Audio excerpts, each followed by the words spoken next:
As you wish.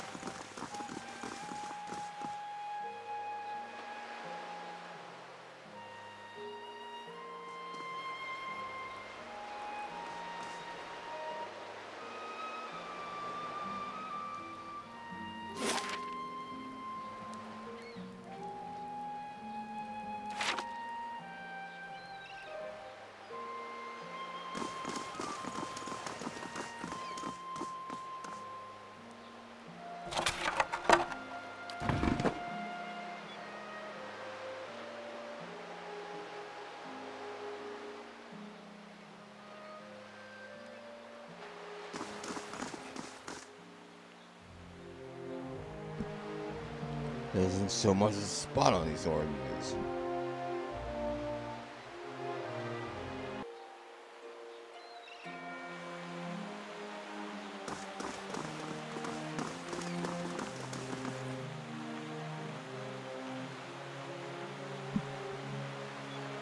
Marble is cool and perfectly smooth. Droplets of crystal clear water bead the statues.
How do you do?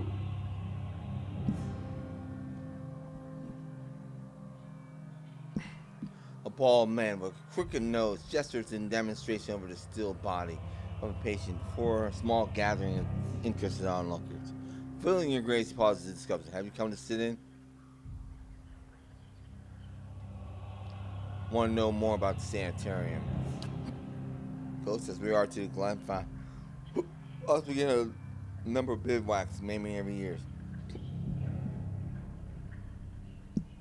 Survivors dealing with the complications from exposure. This fellow here is a severe case, essence of mere whisper of what it was. Essence. I'm early in my research, only beginning to understand how they work, but in time I hope to find a way to protect people from the storm's effects. Well met, friend. Know more about the Sanitarium. It's the mission that attracted me here. Treatment of the disturbed, no one else seems to care about them. Here, they work wonders on them. I've seen people cured of insatiable hungers and uncontrollable urges. I've seen a cripple walk in this euphoric smile, all within these walls. Thought that the Duke could put an end to with a single order keeps me up at night. Good day, stranger. Do you know anything about the Eight Awakenings? Afraid that's not my area of expertise.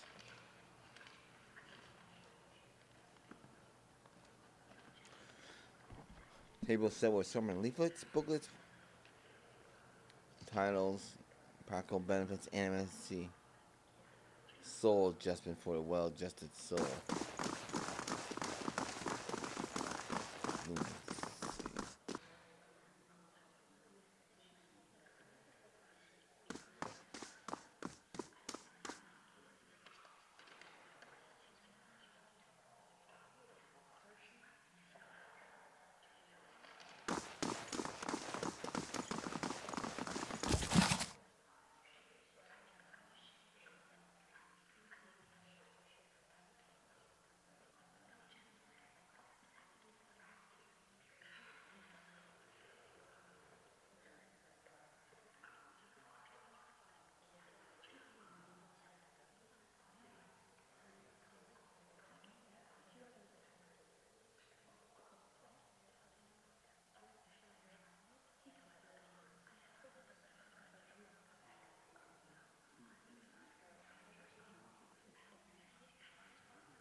A well-maintained statue of a middle-aged man presides over the room, looking down unblinking over the bustle of harried academics pestered by the hopeful desperate.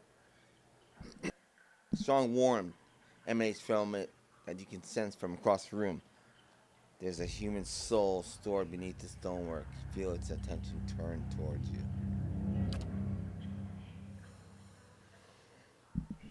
It has been some time since a watcher graced these halls. His voice echoes deeply, rumbling the floor beneath you. I am envious of your natural insight, traveler. I can only imagine how it might have helped my life and work. Now, what is it that has brought you to the sanitarium?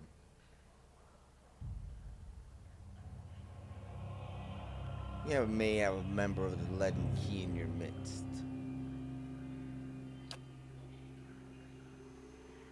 Erik groans and still around shudders. I could have done without hearing that today. Many have their intrusions been into our affairs. Of course, one can seldom be certain they've meddled or whether calamity has struck on its own. But a few of their less skilled infiltrators have been exposed from time to time. They are a perpetual nuisance. Once again, I am reminded of how envious I am of your gifts. I suspect they will be of some use in verifying one's identity. You are at odds with Leaden Key as well, I take it?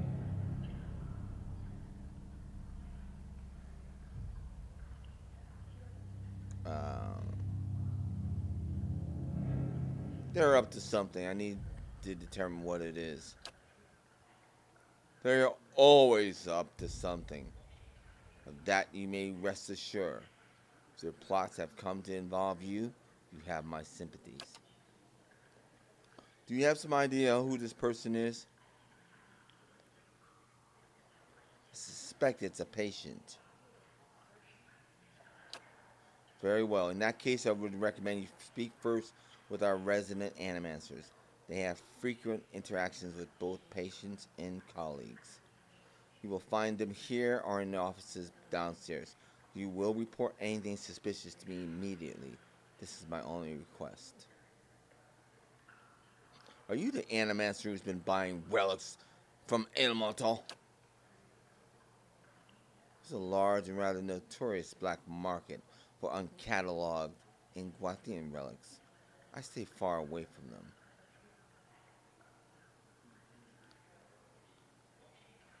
I come and I find it curious how you come to be in your present state. In the statue, you mean? Well, I was old, and it seemed wrong to me. A lifetime spent in pursuit of discovery only to lose it all in death.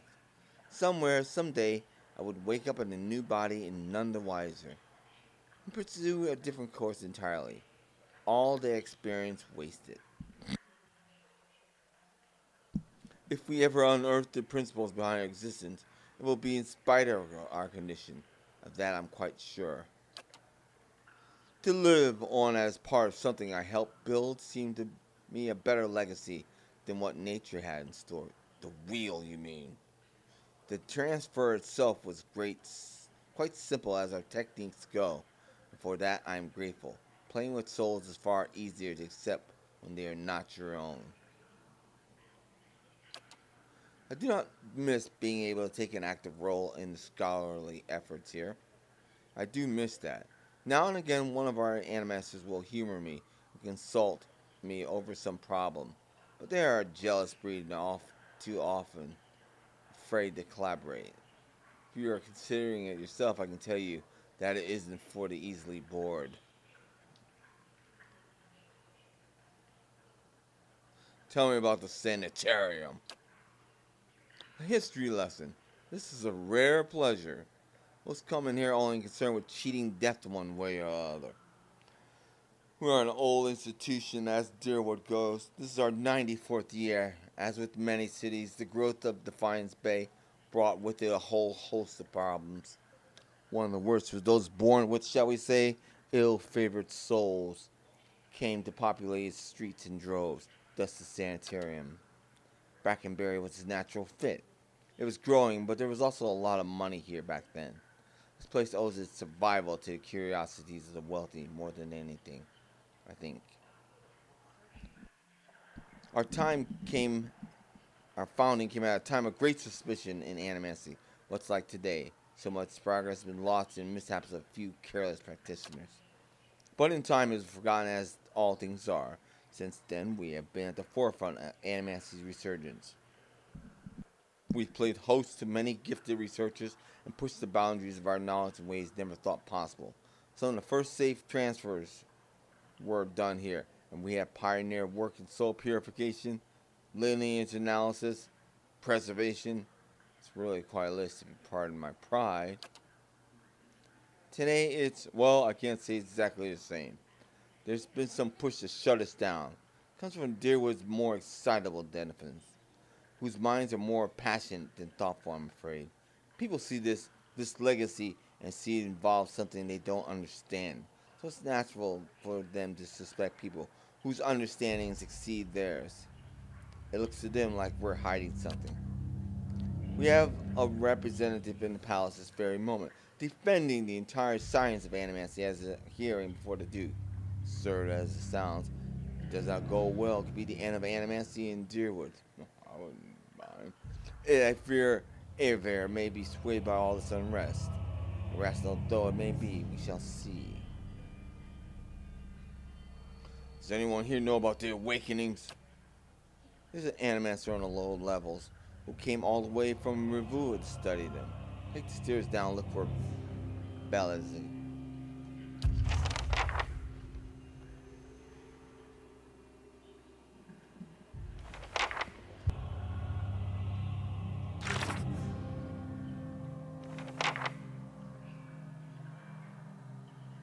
I've been told to look for someone named Legacy. She works on the lower floor of the Sanitarium.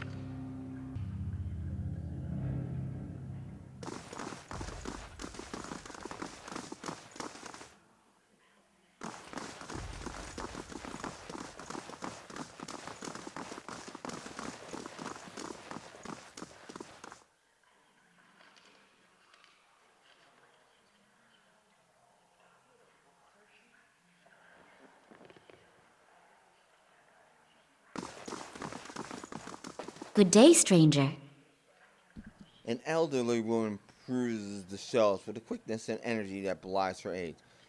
I'm afraid I don't practice anymore, child. Too busy with my research. Madel sent me. Said you'd be interested in these scepter pieces we found. That chatty old fishwife's been blabbing about me, I see. She laughs and rolls her eyes. Never trust your secrets to a man with so much salt in his beard. Anyway, let's see what you got. Nain examines the scepter, her eyes hooded by crinkled flesh. Madel told you true. I'll buy this. Unfortunately, a broken scepter isn't as valuable as may be led to believe. Take it off your hands for 500. You seem a little too excited. What aren't you telling me? Corners of her mouth twitch upward. Sharper than a Madel, I see. The truth is, I could have repaired a scepter. She runs her hands along one of the patterned pieces. It's broken, sure enough, but the pieces themselves are in good condition. I want that scepter.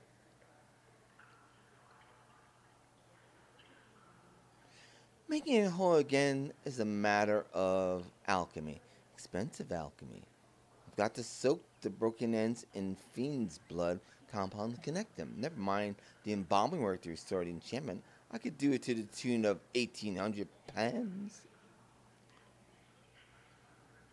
I'm giving you a rare opportunity to work with an Waeodin scepter. Surely you can bring the price down. Perhaps if you bring a bargain haggle with every dragon blood vendor and imp horn merchant in the city. She puffs her sagging cheek. Very well, you can have the satisfaction of working an old lady over to her early grave for only 1,500.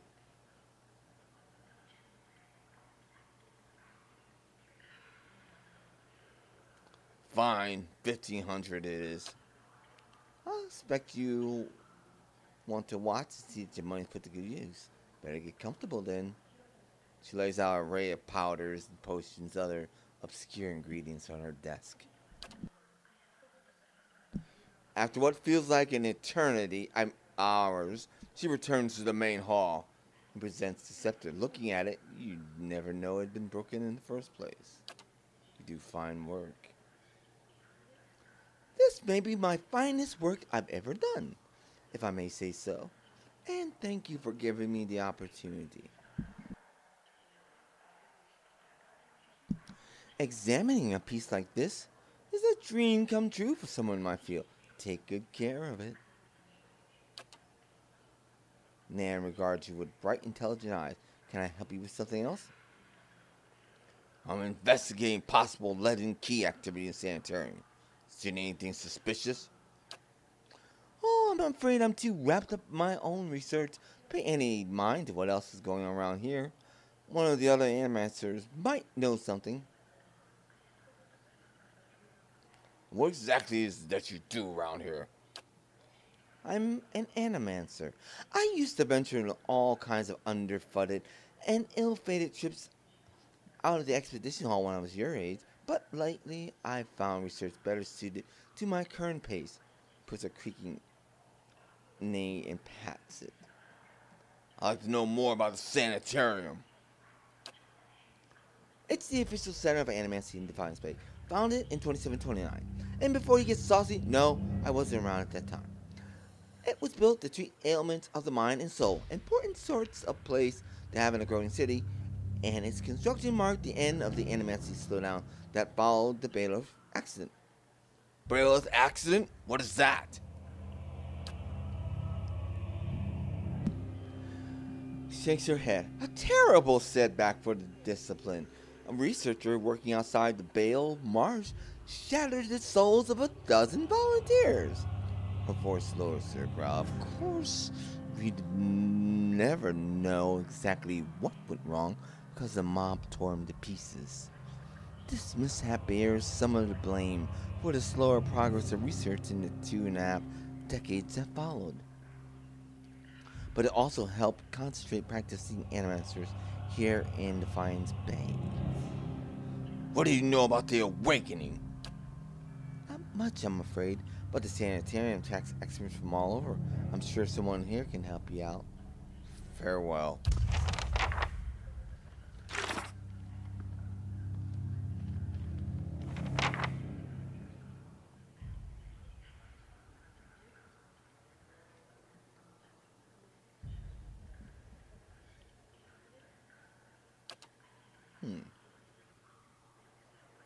Paid Nan to repair the scepter. The process was expensive, but the restored scepter is a powerful weapon.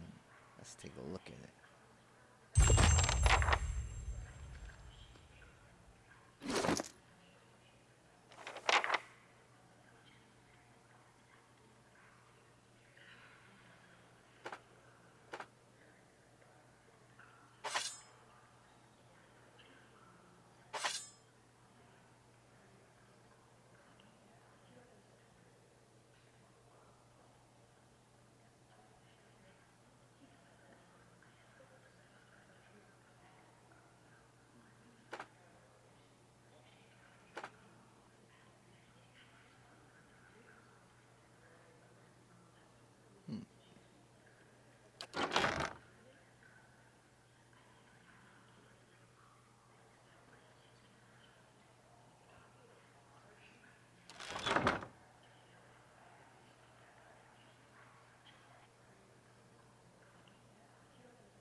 Ingwathian scepter.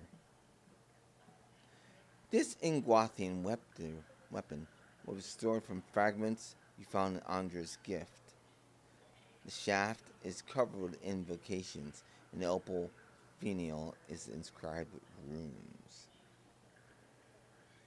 Well, Alof, guess what you're getting? A brand new, beautiful scepter.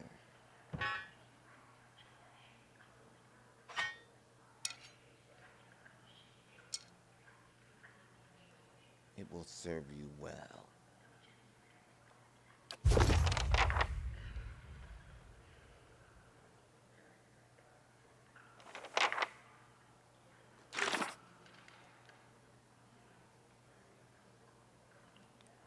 The man who waits, questioning Animancers about suspicious activity. Nan says she's been too involved in research to pay much attention to what else goes on at the Sanitarium.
forest glen has strangely soothing effect.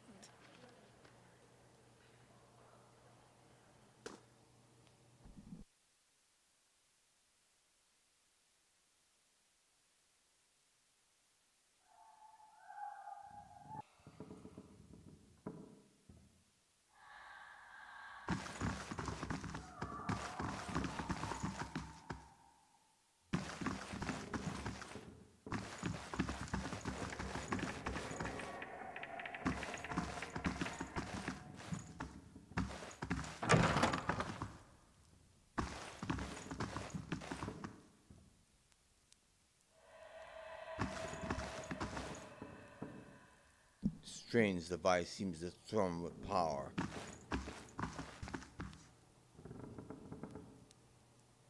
How do you do? A woman paces back and forth, her feet crunching on the soft red carpet. She gestures and mumbles to herself, shaking her head as she pores over passages of notes. Ekosi, here I am looking so hard for answers in my research that I do not see the kith standing in front of me. What can I do for you? I'm looking for an expert on awakenings. I heard that you are it. She laughs bitterly. That would be me. Though the lack of research subjects has made me more of an expert in counting floorboards. I would like to transfer Animancy successes in buttressing pre-awakened souls to soothing those souls who've already been awakened. But I need subjects. Most of the patients here are too broken to produce reliable researchers. It's a tragedy to have come so far. You're in luck. I have a volunteer. Springs to both feet. Gellora, who is it? I don't know about this. She grins more broadly. Don't be silly. The process is perfectly harmless. All you must do is stand in that cage. I beg your pardon? I jest. You Adirians are so uptight. I do not even know what the thing is used for. It belongs to the last occupant of his office. I think now they have upgraded him to a cell. Again, I jest. She rubs her hands together, getting down to business. So, I need you to sit here. She takes Alof on his shoulder, steers him to the couch. And try to relax, but don't try too hard. Then you will not be relaxing. Indeed, his eyes are humorless. And you must also wear these. Cold. A little cold, but the copper will help you conduct your essence. The Animancer fastens thick copper bands to Alof's forehead and wrists. As he ratchets them tighter, his face twitches with suppressed irritation. Don't worry, my friend. I will cut you out of there if I have to. Now, I will examine your soul through my scope. She reaches into her desk and produces a long chamber tube. Knobs, dials, and a small toothed wheel run along the side of the device. It is fitted with Audra lenses, cut to different thicknesses and concavities. By manipulating them, I find the angles and densities that will allow me to track the anomalies in your soul. How exciting! I've never seen this sort of thing performed. Kane appears at the device of interest. Seems suitably complicated. Does this mean we get to talk to Izmir more? Huh, I like that, lady. Belzak raises a finger. But first, we must find this cunning interloper. You will answer some personal questions while I make adjustments. Good luck! You'd have an easier time getting straight answers out of a drunk priest of Whale. Very well. She holds the scope to her eyes and flicks the knob. To begin, tell me something personal. Something from a time before your awakening. There's nothing to tell. I was just a normal child living in Sithwood. He looks to you, his face is set and frown, but the rigid edges of apprehension show through nonetheless. Tell me about your parents. As she speaks to Alof, you feel your voice like a... You feel like your voice like a bell in your chest, tolls softly, luring him into the midst of his own memory.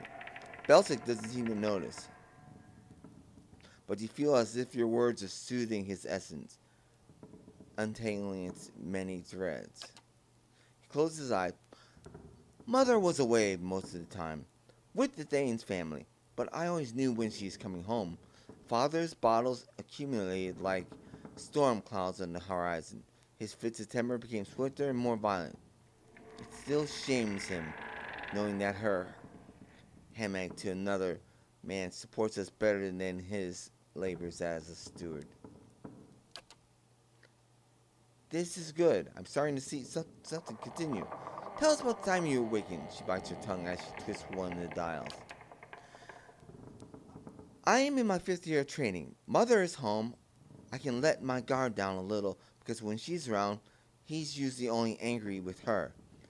But he has heard that I have had trouble casting missiles, that my flame shields are unstable. He's furious that I have failed, and Mother's presence reminds him that he has failed too. The first blow takes me by surprise. One moment I am sweeping the kitchen, next I'm sprawled on the floor, stupidly looking inflexible on the tile. His boots, glistening with fresh polished thud across the floor. He kicks me in the stomach, and I curl up to shield my vitals, but it's pointless. Protecting one thing only leads to something else exposed. Still huddled on the floor, I retreat as fast as I can. I retreat into the vision of the kitchen, and my own trembling knees is nothing but a pinprick against a field of black. His jaws lock, his eyes twitch beneath their lids. Magico! Bellas fiercely cranks the knobs along her scope. He's hypnotized himself with this old memory. You've got to bring him out of it, quickly! I almost have it!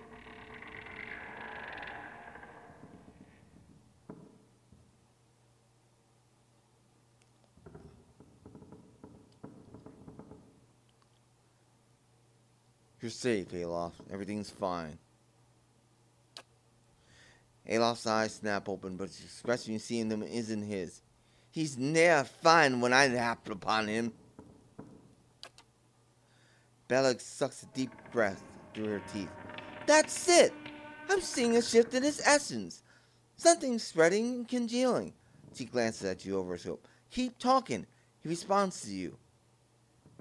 What brought you here? Cracking bones and voices high in ire. That warm molasses feeling that creeps down your gut when crisis is nigh. That's different. Perfetto! We have flares of a totally distant essence. She jots shorthand notes on the pages next to her, turns one clicking knob of her scope. Now, try to get the two of them talking. Izomir, tell Alof why you were awakened. Vi, he's the one who needs me, hiding in his own bone bag like a turtle in his shell. Alof's face twists in fear. I never turned it over to you.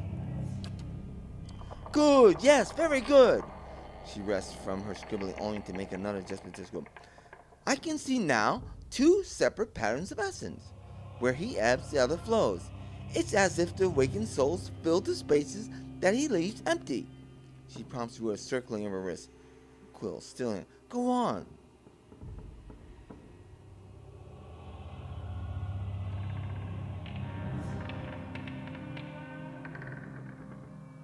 Izomir, what exactly are you taking from him? 9 more than I'm giving. You should ask what I did to all mine of his. How the last time you laid a hand on him, I break it in 3 pieces. Alof's head jerks back. That wasn't your decision. It's never been your decision. I was awakening, but now I'm stuck with thee. And damn if I let your Dini drag us both through the scoopers. I see, very good. She lowers her scope and calls herself to it. I think I finally got something we can work with. I've tracked Izomir's presence throughout the exchange. She had a particularly high density index during the most heated portions of their argument, and her essence seems to localize most clearly in the lower portion of the subject's left ribcage. That's right around the spleen, which of course means that she's triggered by back bile. No doubt the subject's characteristic melancholy is to blame. Alof blinks back at you in the midst of his perspiration. Not quite sure who's looking out of his eyes. That's utter bullshit. Black bile, is it? They certainly spat their share. Canis studies Alof dubiously. It's a simple explanation than I expected, all things considered. She glares at him.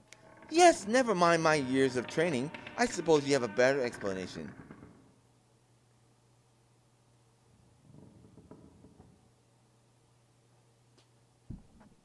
You're close. I think Isimir's appearances lay the potential sources of trouble for Alof. Bayless carefully scratches her jaw, her gaze darting between you. I suppose that could be true. I'll have to check this against other research. Well, and good for you, but what does this mean for me? Bayless frowns at her nose, tapping her cheek with a quill, making a grand show of concentration. However, he catches her, staring glance at you over the nose. Isamir tries to take control from you when she thinks you can't face a problem on your own. She's going to talk right now, I guarantee you. You can't let her make the decisions for you. My thoughts exactly. I have to be more careful about her from now on. I've got a lot of practice. Regardless, thank you for your help, Elar. Does not look at Bellis. Well, sets her notes on the table and returns to her scope. Well, I hope this has been useful to you as it's been to me. I finally have material worth publishing. You'll be the Tosariva, Fente Alof. His grimace melts into a quick smile. Aye, advancing the right, wise principle of Animancy. Just what I've always wanted.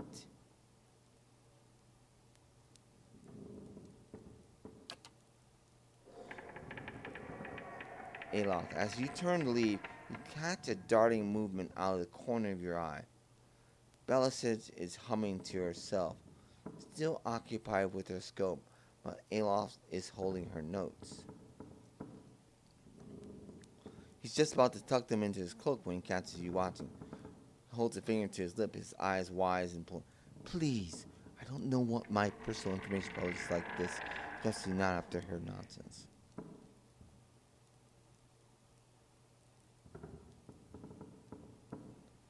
Fair enough, but do it quietly. He hides papers. Not to worry. We will see to this on our own.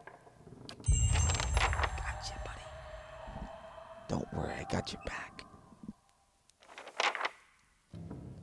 After hearing about how Isamir takes control during delicate situations, I advise Alof to be wary of her. She shouldn't give control to anyone else, not even a part of his soul. I agree. He seemed to agree as well. Let's go.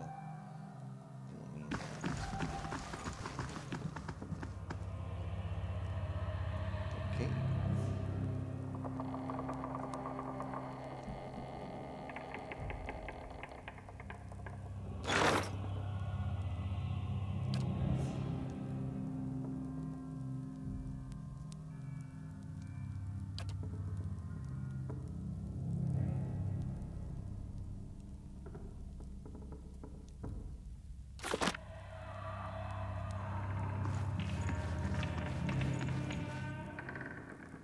Yeah, but I'm busy. Shouldn't have misplaced my notes. I don't know what you're talking about.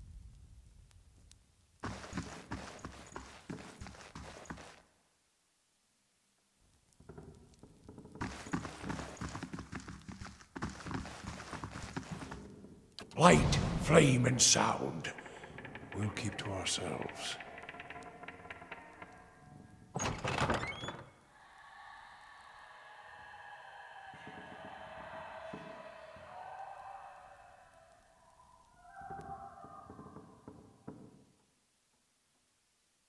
Edges of the cage are dented and scored with claw marks.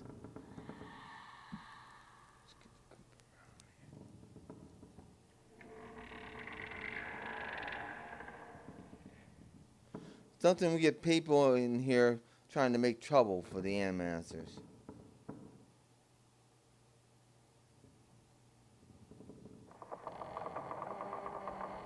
I wouldn't mind being better armed.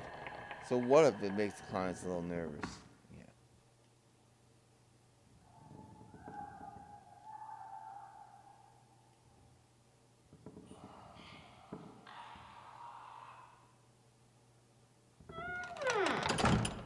Good day to you. A young Orlin traces her fingers along the spines of the book in front of her, row by row. Her motion is quick and skittish, like a bird's. She doesn't notice you until you nearly pound. Oh my! You startled me! Are you supposed to be in here? I'm investigating suspicious activity here in the Sanitarium. Oh, I'm just Master Aza's assistant. He'd know better about that, but he's in the middle of busy with some patients. You won't be able to see him until he comes out from the patient ward. If there's nothing else, I need to get back to work. Are you the Animancer who's been buying relics from Inmadel? I'm not an Animancer, so no. But I do know that most of those relics are stolen from the ruins in Erik. Selling them is illegal. Is Azel busy with patients, or is he really running experiments? I'm just an experiment assistant. It's not my place to gossip, I'm sorry. How do I get into the patient ward? Only Master Azo has access. I guess Head Warden Ithamar does too, but he's, a statue now. What do you do here? Mostly help Master Azo set up and clean his equipment. I also keep his office organized since he's too busy to do himself.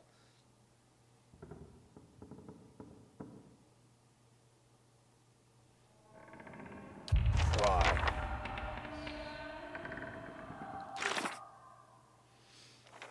Cademan Azo was absent from his office, and he's evidently been running some sort of secret experiments. I should take this up with the head warden. Whether he's connected with the Legend Key operations remains to be seen.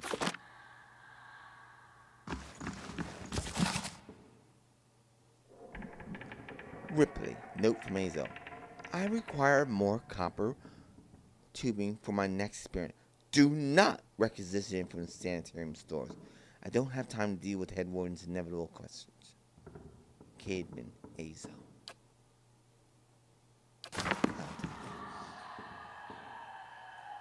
Laying low.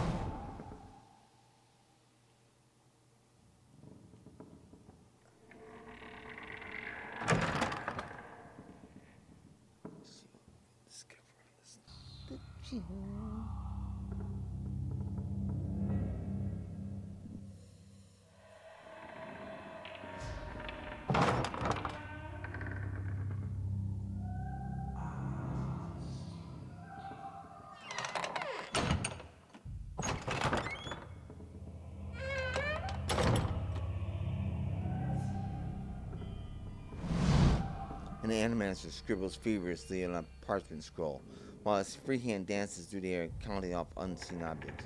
His lips move in silent concordance. As your shadow falls across his scroll, he looks up at you with mingled perplexity and irritation. Hail, traveler. Can I help you? He forces a polite smile. What are you working on? My focus is wicks, most specifically how to cure them. What's a wick? A hollow-born who receives a transplanted animal soul during infancy. One of Animancy's early efforts to cure Legacy, if not a successful one. He removes his spectacles and wipes his brow. They show signs of developmental abnormalities throughout their childhood, but when they reach adolescence, they become aggressive, feral, but still victims in need of care. Transplanting the animal souls into children is a horrible solution. We, Animancers, were trying to do something about the crisis, better than letting it swallow a generation of children, by turning them into animals. He flares at a fixed point on the far wall. And despite the controversy, it only went so far because at first it seemed to work. People called it the salvation. Children that have been never responsive to any kind of stimuli suddenly seem aware of their surroundings, of their families. Takes a slow breath. Complications didn't begin until puberty, but that's when the incompatibilities between the body and soul take place. Children become violent, ravenous. But we paid dearly for our mistake, I promise you. Angry mobs hunted down Animancers and burned down their houses, with them still inside, often as not. People took to calling it the cruel salvation, and many still loathe us for it. But we wanted to stop the legacy as much as anyone. Public begged for our help. We did the best we could. Still don't know if that absolves us. So why do you study the wicks? He huffs. What kind of question is that? Just think of all the families that couldn't be healed, the lives that could be restored. What could be more important? His face reddens. He turns away from me a moment. Animancy has the answer here. I know it's simply a matter of working out. Let's see. Good. Looks eager to return his work. Are you the Animancer who's been buying relics from Animator? Who? I don't have time to barter with adventurers. That's what you're about. Looking for an expert on awakenings. Here the Veiling woman's studying. You should go talk to her instead. Bye. That's lack of visit problem, but I don't. While another warrior resumes his work.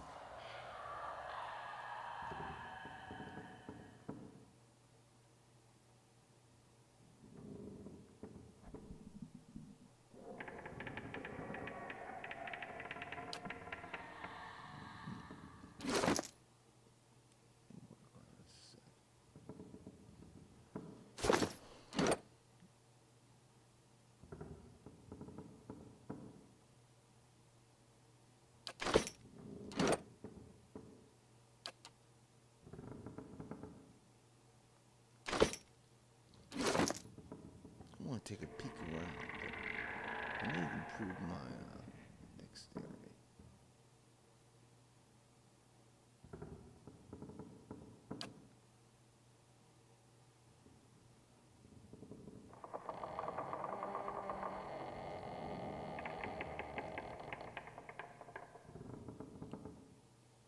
Well, perception. Oh, intellect.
In the corner of Mordred's lab rests a large weathered trunk. It seems likely it contains something important, if only by virtue of its size. Examine the trunk more closely. The lack of dust on the trunk's surface and long scratches suggests that the trunk is frequently moved and used throughout the laboratories, despite deep yet narrow gouges scored in wood. They look like claw marks.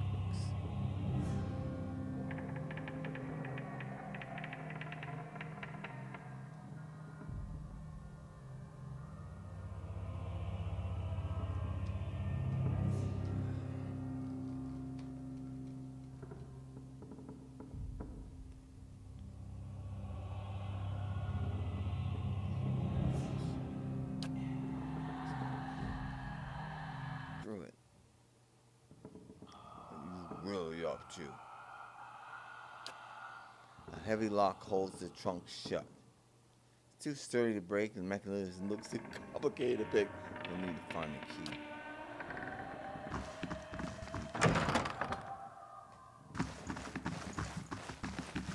Yes, claw marks on there. I don't know what that's about.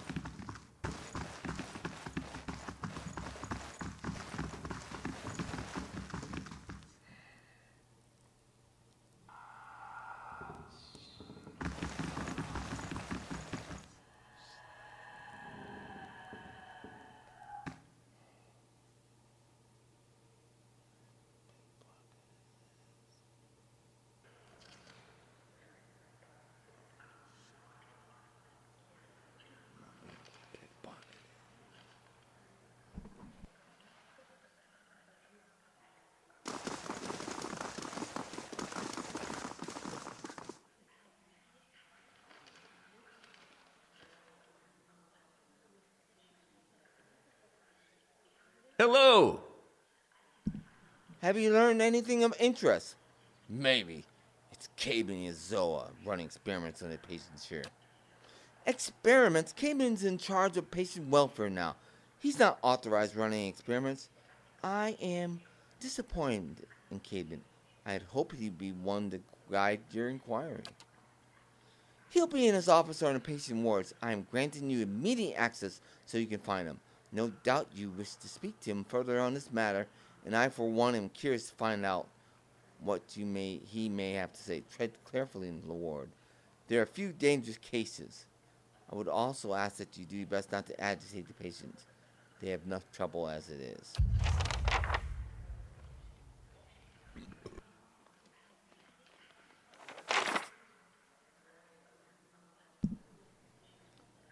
I've been given access by the head warden to enter the patient's ward. The Animancer in charge of patients Caden and Zoa to run on unauthorized experiments. His suspicious behavior is my best lead towards finding the lead and key agent.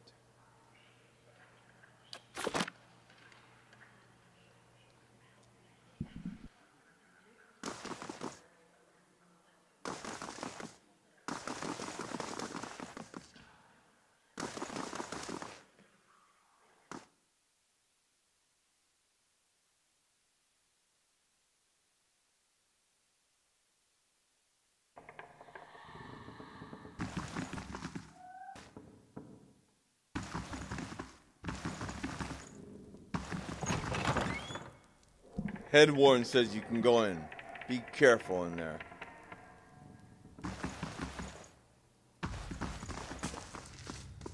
Rather tell him that, don't keep those pores up top.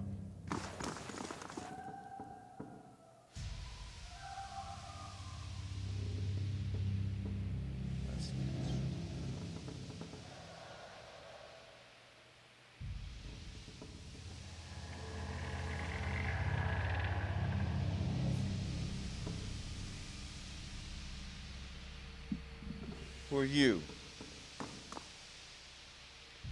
Curved spine twists this woman's posture forward.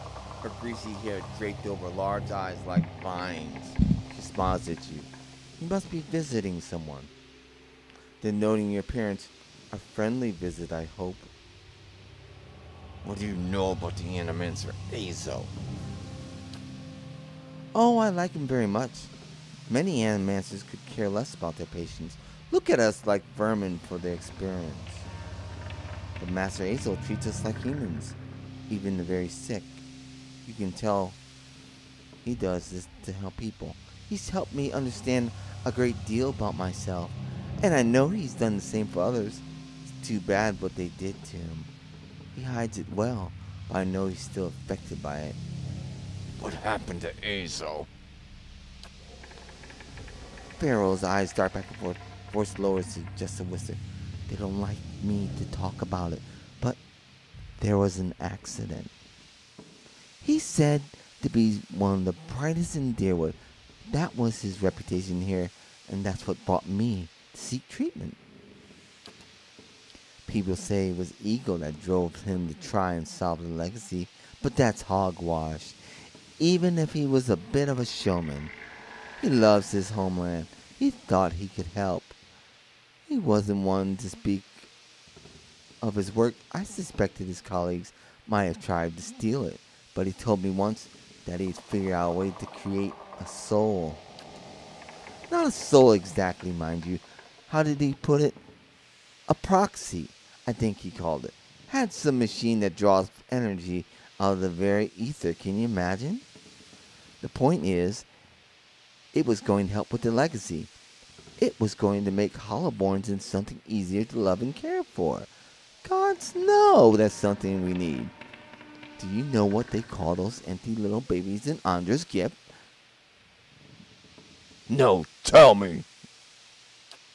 They call them buoys, because so many of them are found floating face down in the water. These are mad times. Anyway, Master Azo had scheduled a public demonstration of his work in Copper Lane. He was so excited. And then the next day, he was locked in his office, turning away visitors, I heard, and he stopped seeing patients. I don't know exactly what happened, and I don't have the heart to ask him, but I'm glad to letting him treat people again. Do you know where I can find Azo? I think I've seen him around today. Have you checked the laboratory? He shares the wall with his office. He's been saying most of the time there lately. Have been any of the patients been acting unusual here? Well, there's Baxia, who lives a murder she committed more than a few lifetimes ago. Idleman, who they say only has half a soul, who was found collecting faces of others he believed his own to be a false one. Graham, he speaks a language no one else understands, and wills at night sometimes. Different from normal behavior, I mean. Well, yes, I suppose, but nothing they didn't volunteer for. Master Azo lets us know that a number of patients in the North Ward had volunteered for a new therapy and would be escorted to his laboratory to receive treatment. The North Ward has our most troubled cases. I'm glad some of them have chosen to get help. It seems to me it's gotten quieted over there since it started. It's Graham. I see them talking in the most. He struggles, but he was always a bit of a wild one. Would I be able to visit the North Ward? They like to keep themselves separate. I don't know that I've ever seen the guards allow a visitor. Just Master Azal. You might ask him. He's very sympathetic. Why are you here? Behind her hair, her cheek flushed. I don't want to say. You'll think less of me. When you blush, it brings out the color in your eyes. Her blush deepens and she ducks her head forward to bury her face deeper beneath her hair. These last few years haven't been kind to me. Haven't been kind to anyone, really. I try not to think of it personal. I lost my husband and both boys in the Saints' War. My daughter, the legacy, took her before she was ever mine. I made do. What else can I do? I moved into a tiny place in Andra's gift. Got my mending clothes and the kindness of strangers when I had to. But I was surviving and the gods were watching over me. I could live with that. Then one day this noble woman comes in, wants his fancy gown fixed. Gorgeous thing, this shade of blue I've never seen before. Only I had. I looked at it and it reminded me of something. I had what they called an awakening. I remember being a noble woman myself in another life. People doting over me, men doting over me. Me, the best food, the most beautiful home, all the things you never dare to dream of. They were mine. It was poison knowing that. All those things I had that. I'll never have this in this life. It is something. My food started to taste rotten. The walls of my little room seemed to close in around me. I stopped being able to sleep in my own bed. So I came here. It was that I break into a state, start ordering servants around. Seems like such a silly thing to worry about. You don't have to tell me. But I can't get past it. I started to wonder, did the gods choose this life for me? And if so, what terrible thing must I have done to deserve it?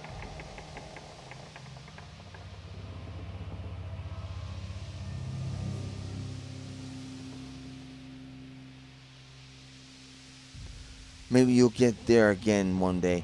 Not in this life, then another. Strange part is, I think even the best wouldn't be good enough for me anymore. I think it must have gotten to the point when I was that noble woman. Would I be able to visit the North Ward? They'd like to keep this separate, as I said. You have to talk to the warden.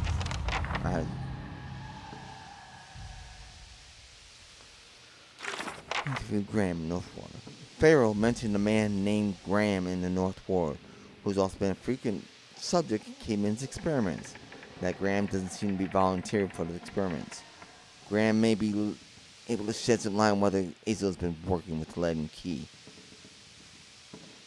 Pharaoh mentioned that Caedmon Azo is the only one with access to the North Ward.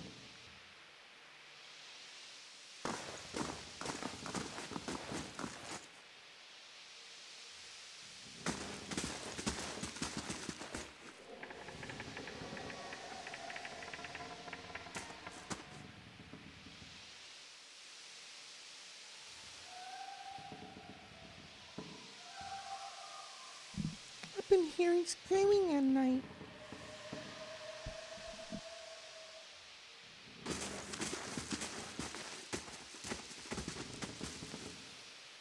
Children, they keep down here, pure evil in their eyes.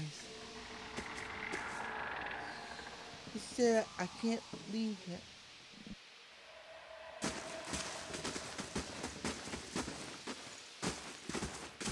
I shall be quiet as a calm sea, which is not very quiet.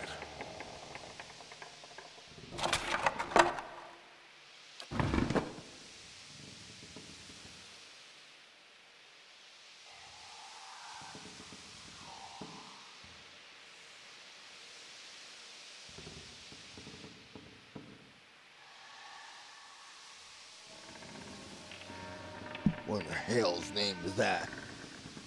Construct turns his head towards you and watches warily. My Lord gods, what is that?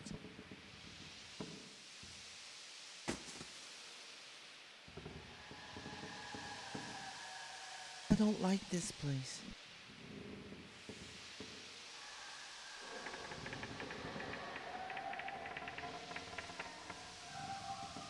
The crooked bores show deep gouge marks. They place like forks or elven fingernails.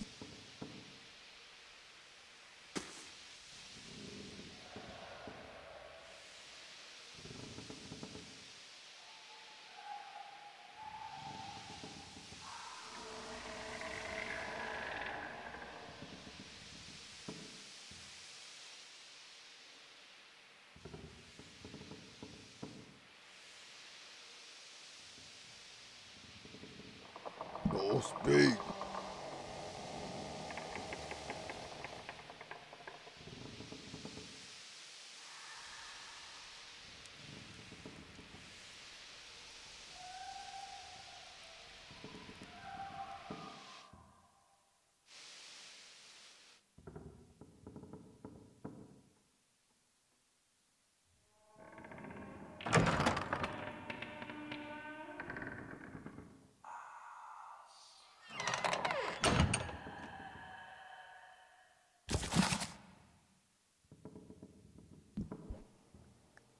Grant a benediction.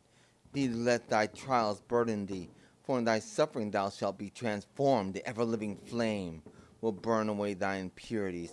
Purification shall be thine, the vessel of your God with fire. Seek not clash, search not for conflict.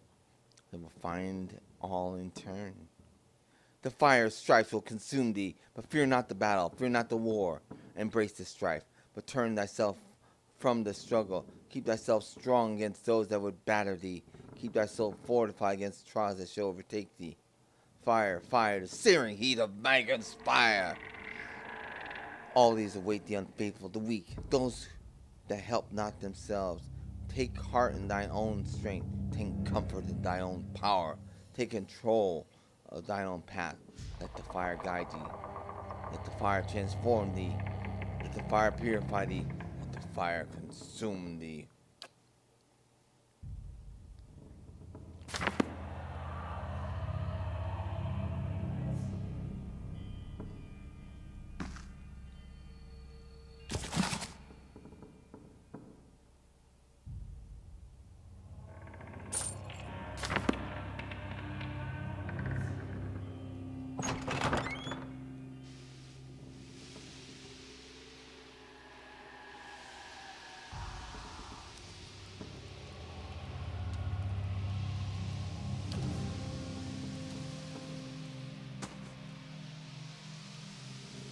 brief distance. Wick's in that cell back there. We've had instances when people got too close.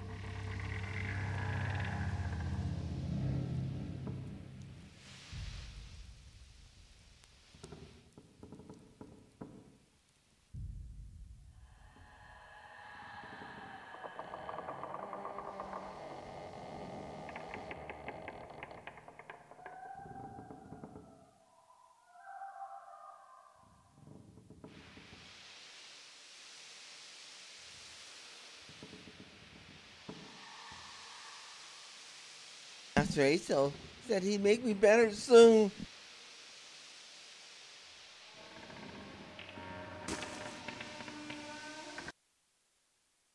But at 9 graves.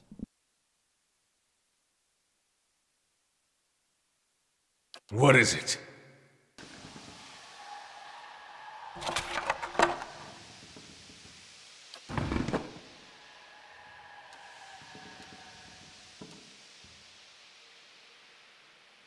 I'll take care of it.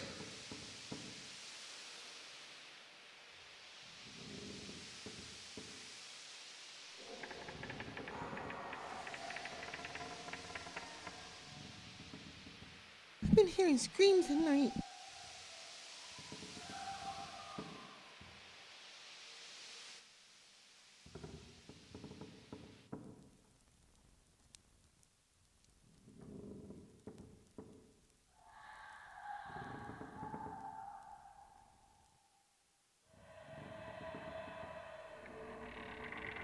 Children keep down there, pure evil in their eyes.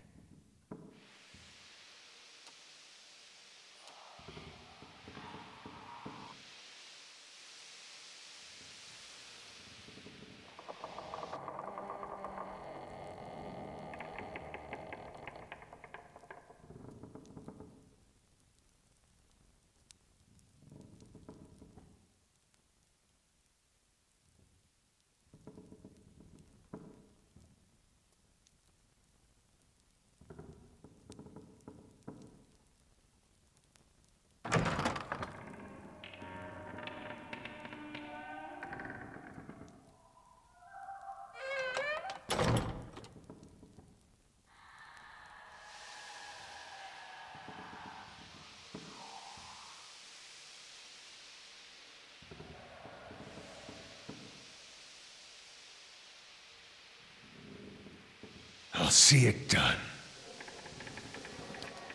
It's finished.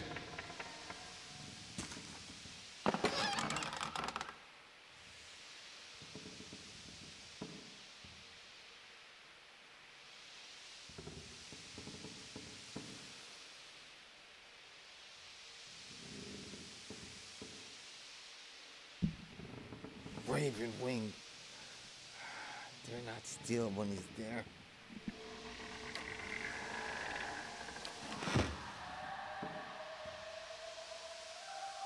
Something churns and bubbles in this tank.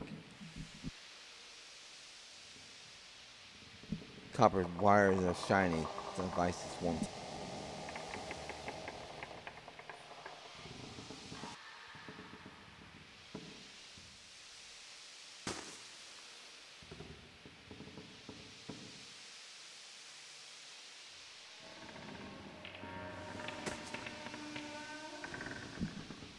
Caveman. Round-faced, balding man turns to face you. His upper lip is pulled upward slightly by his pointed nose, exposing his upper teeth when he scowls. What is the meaning of this?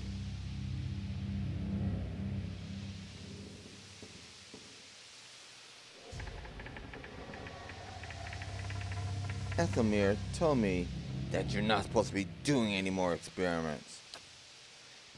Yes, well, Ethelmere hasn't done much good for anybody since he had his soul moved to an inanimate object. So, I fail to see why I should let that one slay me. If Animancers all follow the commands of their leaders, where would we be? We'd all be backwards, willfully ignorant as Rikers. We would know nothing about life and death, or even ourselves. We'd be lost in the dark with no one else, with no clue. I never thought I'd find myself in agreement with a statue, but Ethelmere is right about this fellow at least. He sneers at Azel. How easily ambitious masquerades as prudence. I'll bet he's even fooled himself.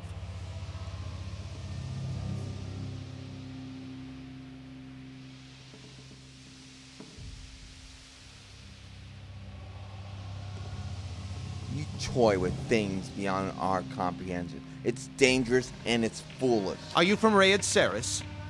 Are you Waeodin himself, risen to smite me for my heretical belief in learning who I am and why I exist? Please. You are afraid because men have taught you to be afraid. Because they were taught to be afraid. These things are only beyond our comprehension because of the fears of people like you. Look at me when I'm talking to you, caveman. Who will solve Waeodin's legacy? Some church? Some warrior? It will be an Animancer, or it will be no one at all. Have you tried your experience on any other subjects? Yes. No point in lying about it. Now that Ethelmere is involved, I asked for volunteers from our patients, and a few brave souls came forward. I was very close at one time to a breakthrough. They understood that. They understood that their sacrifices meant something. I heard you were demoted. How'd that happen? Azel's nostrils flaring, bears his upper teeth broadly. That's none of your concern. Can one of the others put you up to this? Oddmere, that smug weasel.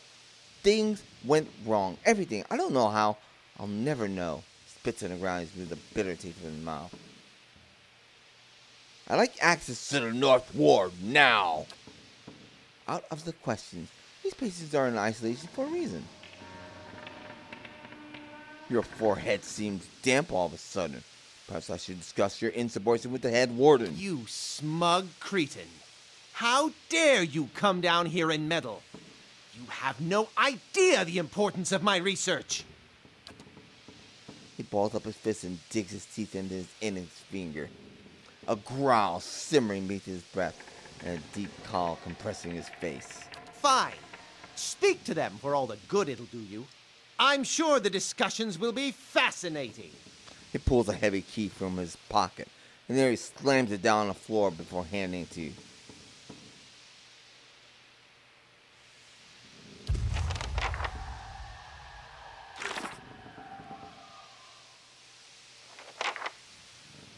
I received the key from the North from Azel. He's not pleased to give it.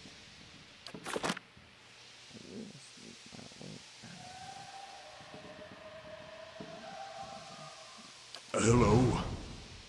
Hello? I'll see it done.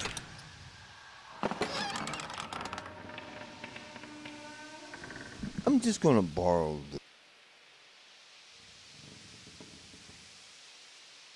the... Breakout. Lake Golden Wolfheart. He said to have been blessed by the Lord of the Hunt himself. A human hunter showing skill with a bow and arrow beyond any before caught Gaelwyn's attention one day, and Gaelwyn proposed a bargain. If the hunter could best him in a hunting contest, Gaelwyn would present her with armor that would bestow upon her the power of a wolf. For a week, both hunters tracked their respective quarries through woods, and when the contest was ended, the hunter that felled the most game. True to his word, Gaelwyn presented her with Wolfheart, which gave her the crafty and invasive nature of its namesake.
Durance, the mighty hunter. Haha, looks good on you, priest.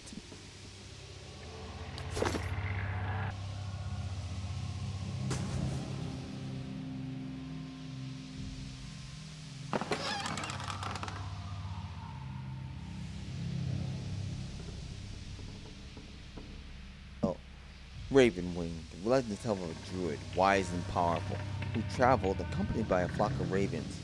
In battle, the druid would assail his enemies with his mace, while the ravens descended in chaotic swarms, distracting and flanking his foes. Years of coordinated attacks, the druid's lingering magic is said to have gifted his mace with enchantment that lends the wielder similar gifts. The mace is finely wrought and lightweight, making it maneuverable, if not very resilient against direct attack.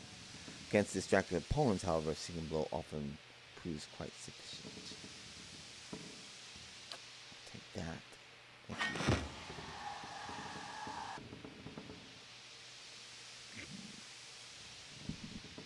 I assume those things weren't yours anyway.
Is this my face? Tell me.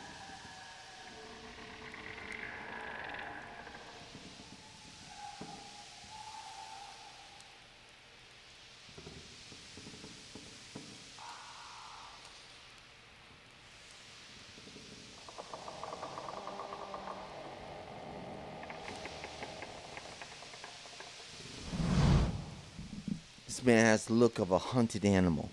And at your approach, he staggers backwards into the far corner of his cell, halfway appearing as though he would climb walls to get up further away from you.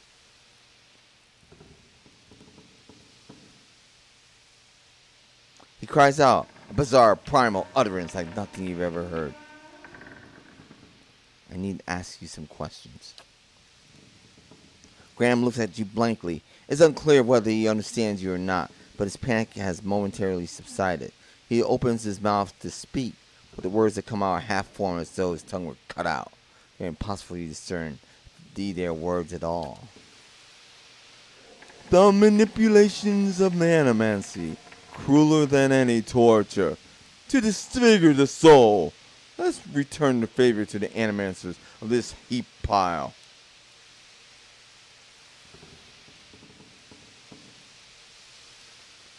You're afraid. Do certain visitors make you afraid? He looks at you with uncertainty. Slowly, tentatively, he steps closer to the front of his cell. As he does, for the first time you can perceive his soul within your ken. It has been shaken as though it was made by some jagged instrument, and large expanses have been gouged out entirely. You feel no barriers of resistance. If you wanted to, you could look further in Graham's soul. Peer into his soul. You project out towards the main soul in front of you, merging with it, its confusion and fear becoming yours as it whisks you into its depths. You're in your cell. A key turns. The door creaks open on neglected hinges. Thoughts come to you in waves, incomplete, broken, fearful. Standing at the door is a rotund, balding man. His upper teeth and pointy nose remind you of a rat. He beckons, apologetic. You don't want to go. Anything else. In your mind is a single word, and the word is no. But it dissolves before it reaches your lips. You press against the back wall, cornered. You cry out. In darkness, you fight against unseen restraints. You cannot move your arms or legs. The man walks into the room carrying a lit candle, its meager flame casting long shadows across books and machinery. Straps bind your arms and legs. Cold metal circumferences the crown of your head and the breadth of your chest. The man is sorry. He's in need of raw materials. They dismantled his work, and he needs another source. He needs to show them he was right. He thanks you. Then he turns a knob. You feel yourself begin to crack from within. You can feel pieces of you torn away, like having your insides chewed by a horde of rats. You're screaming, a scream you can barely hear. Another night, heavy footsteps outside your door, coming for you. You look through a slit in your door. The flesh giant, the artificial man, just outside but facing left, facing the end of the hall. The boy looks with interest at the giant. The boy is there. The boy looks at interest with the giant, then collapses to the floor like a shed snake skin. The giant convulses for a moment, then rights itself, turns away, and leaves. Graham looks at you, still wild-eyed, but somehow more present. Nods at you, then walks back to the end of his cell.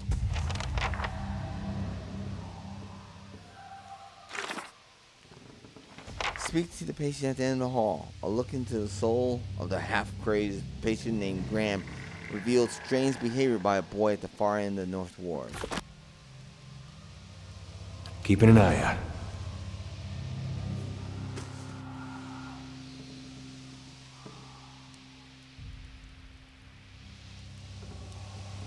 These poor people. This isn't the treatment that they were promised upstairs by the cushioned seats and lush carpets. Is that the cure for soul sickness? To be thrown into a cell and subjected to the whims of your captor?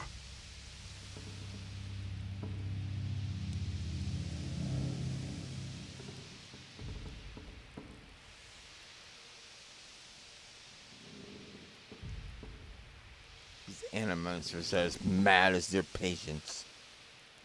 But if all were treated like this, Sanitarium would never survive. What did these patients do to warrant such conditions?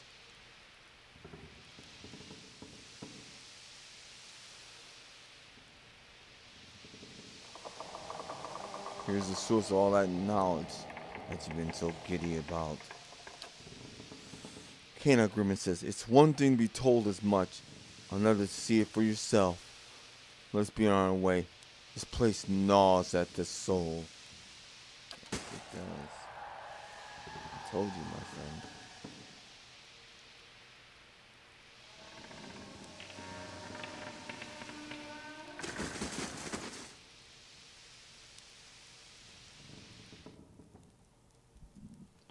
Uskrum, a willowy adolescent boy, stands at the center of his cell, gawkish and stoop-shouldered.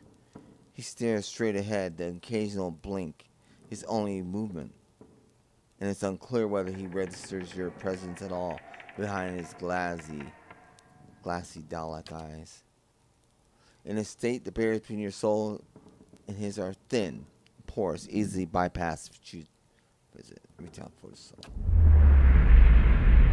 You close your eyes and edge forward towards the boy's soul, and as you near, a sudden malaise comes over you.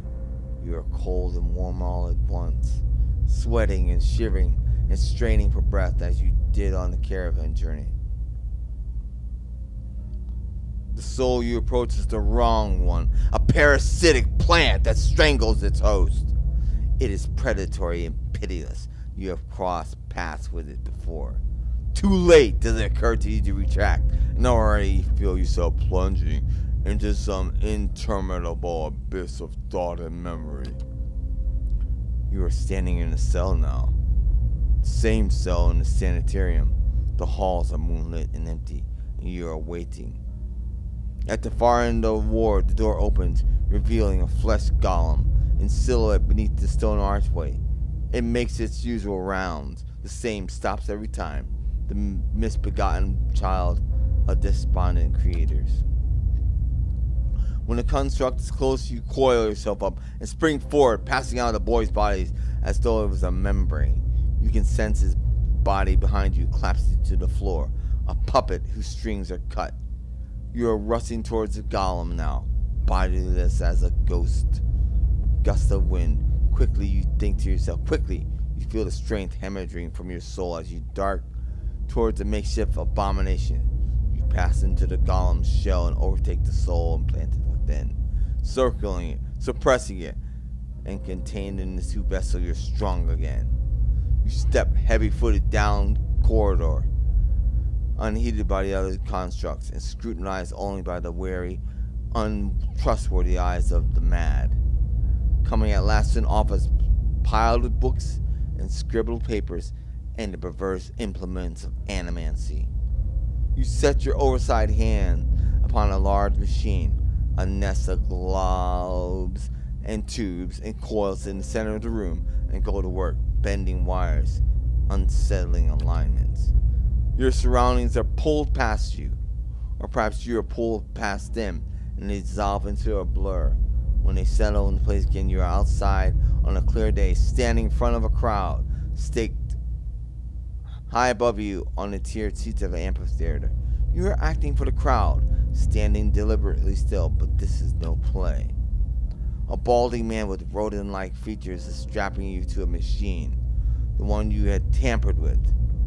You see your arms for the first time, short and fleshy, unmistakably those of a little girl, but this body is not yours. Your mind still holds the same determination, the same hard-heartedness as before. The body itself is cold and vacuous. Unlike the others, this one has no soul of its own. The man speaks, and the crowd applauds with enthusiasm worthy of a hero's entrance. "Bear witness," he says, and pulls a lever. The machine shivers and sparks, and a bead of sweat rolls down the side of the man's brow. But the crowd's apprehension quickly gives way to awe as a crystal globe fills with radiant mist that casts the entire theater aglow.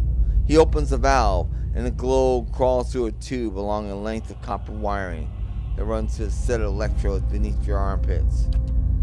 You feel nothing when it reaches you, as it should be, for you have been leading his work astray periodically for some time, altering notes, settings, and playing puppeteer for Hollowborn. But you make it look how people would expect it to look when a body is infused with a soul. In a moment, the machine goes dark and the man unstraps you, eyeing you with scientist's concern. He looks back up at the crowd. "Behold," he says, but there is obvious hesitation in his voice. Slowly you take a plodding step forward, then another, and then another. You look up at the man, giving him the eye contact of which no Hollowborn is capable, and the crowd gasps. The man looks relieved. "How do you feel?" he asks, at a volume meant for the crowd. And this is the moment. At the top of your lungs, you let out a piercing shriek. The man comes toward you, his hands outstretched, but you run the other way, back to the machine. With all your strength, you drive your head into the crystal globe, and it shatters, streaking your head with warm blood. You drive your head again into the surface of the machine, again and again, drawing. Panic screams to the crowd, and by the time man reaches you, your body has already ceased proper functioning. You may twist on the ground, satisfied you depart the course, in search of another unsuspecting host. Who could put their faith in Animancy now? You are pulled again from your surroundings, transcending the boundaries of memories and lifetimes, deeper and deeper past betrayals and murders, lies upon lies that form the thick webbing of plots beyond mortal comprehension. Hey, Theos. You settle at last on a room you've seen before, expansive, with a tall device encasing an odd monolith at the center. The room is filled with people. People all look at the device. You're yanked suddenly back into rallying. Once, catatonic boy is in the cells looking directly after you, appraising, calculating. There's no mistaking now that this is the soul of Theos the 10th, the 9th, Arcanon, the man you've been searching for, that gazes out from the borrowed husk. A watcher.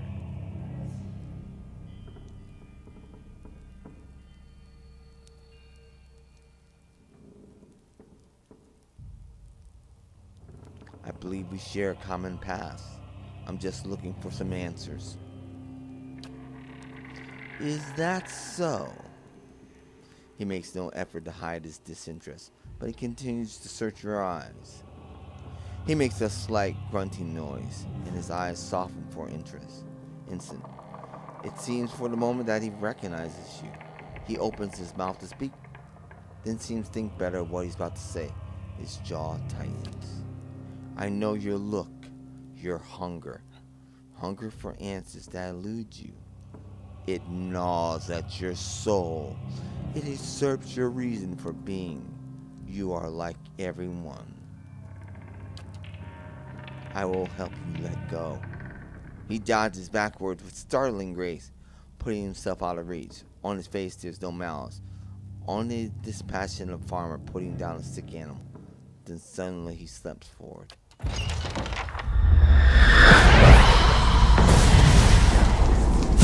Dude.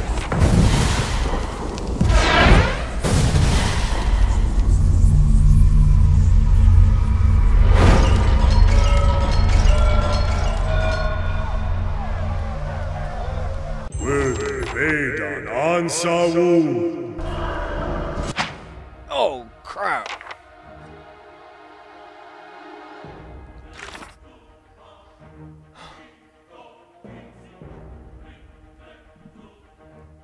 The man who waits. I have uncovered a letting key operative in the Sanitarium. He has the ability to possess those with weak souls and was using one of the patient's influence Cademan Azul's Animancers research.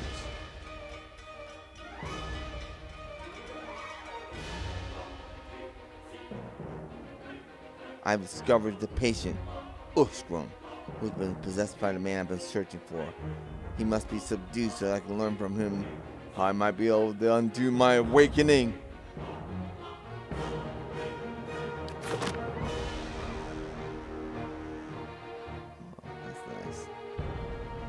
Some money according to my steward. Back to it.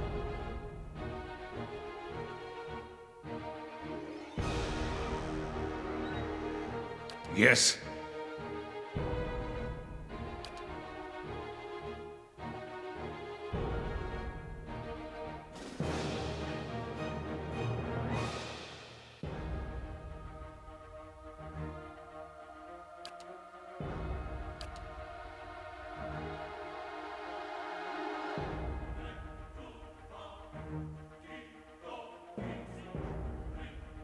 Que?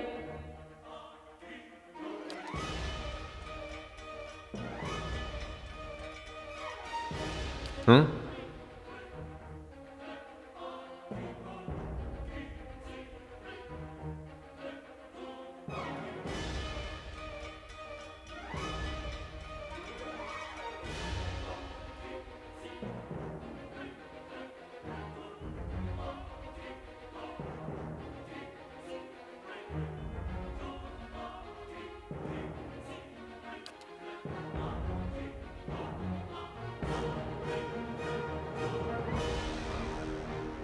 Following your lead.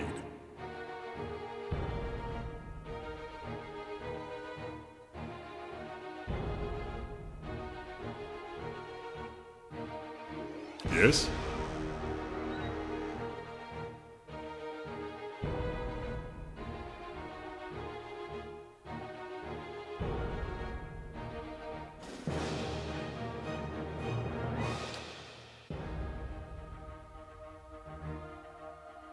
What?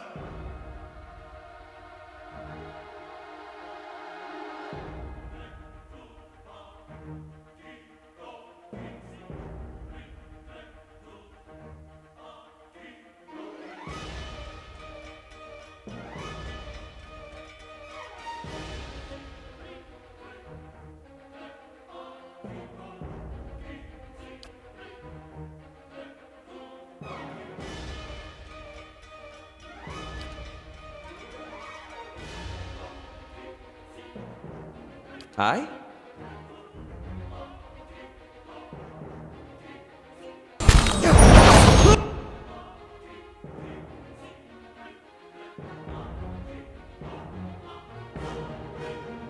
Well?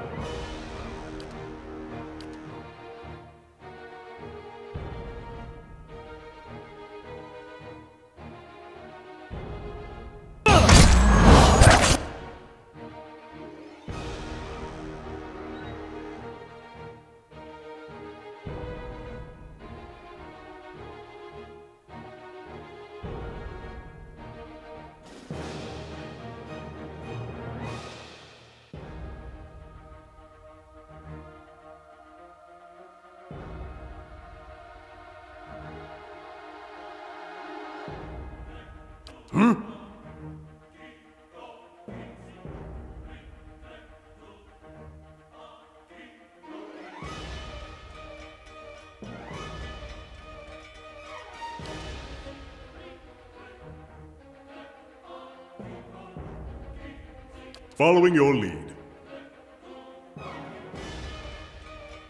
Hey.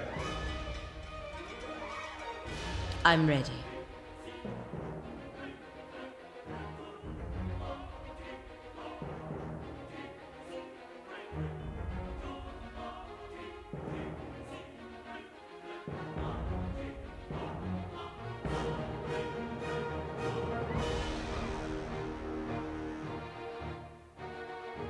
Yes?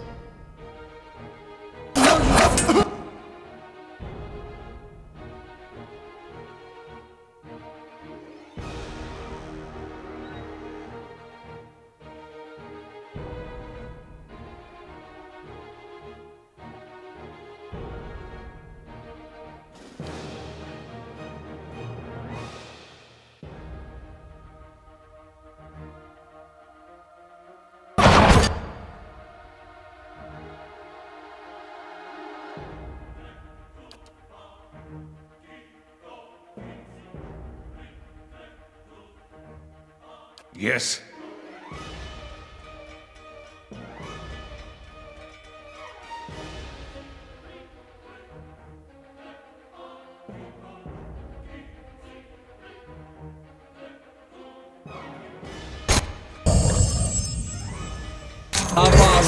Lavaro, Bio, see.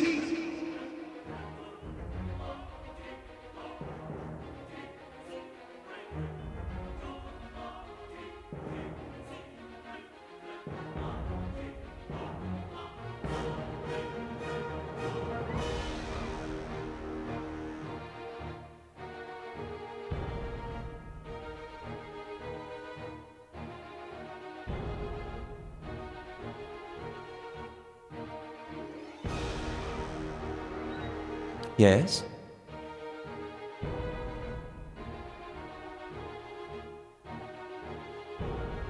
Hey.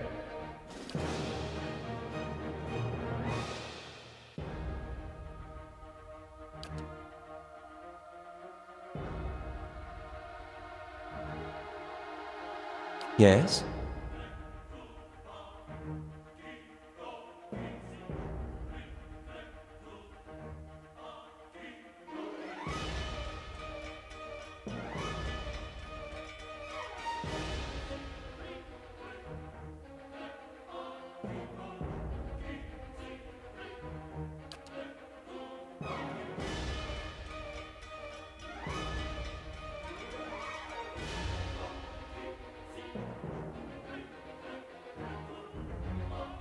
This isn't working!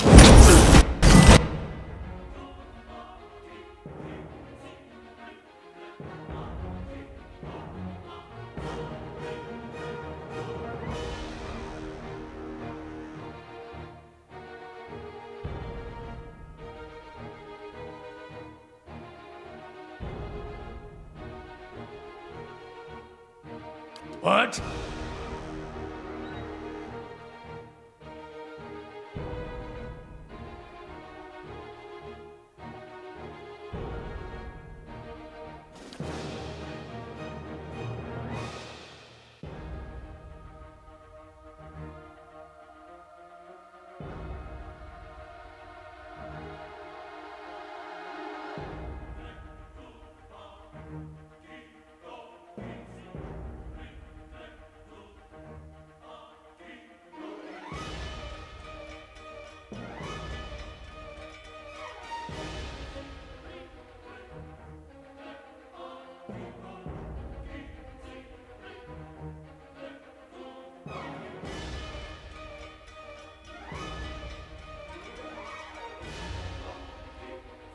Hmm?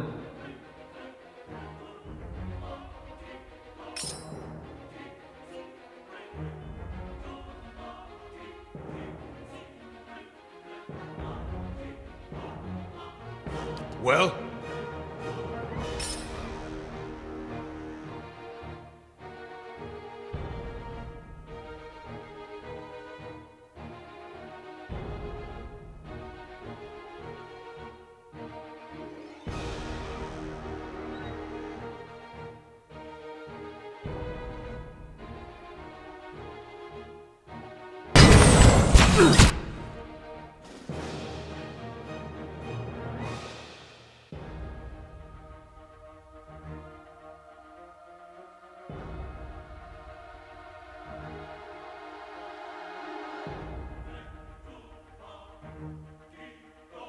On your word.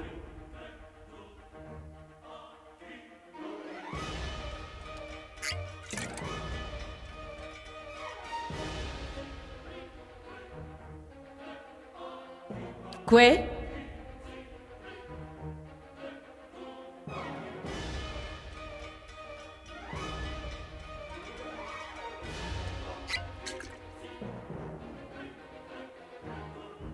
Aye?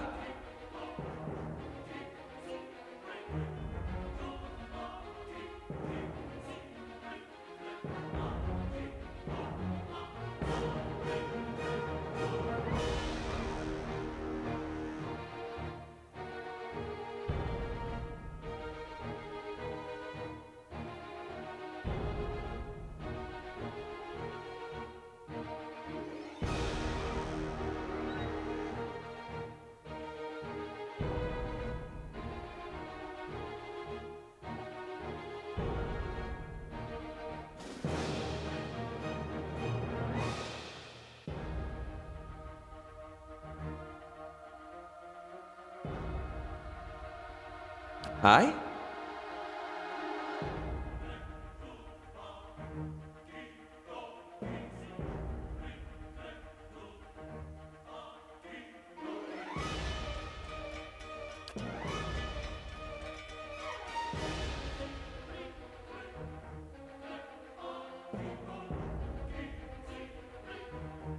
Well?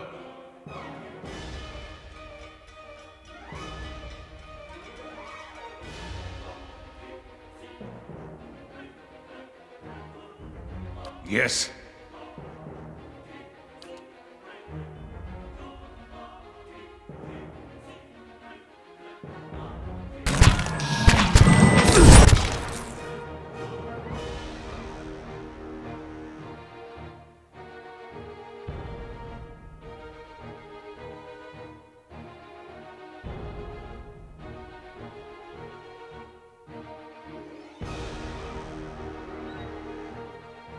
Following your lead.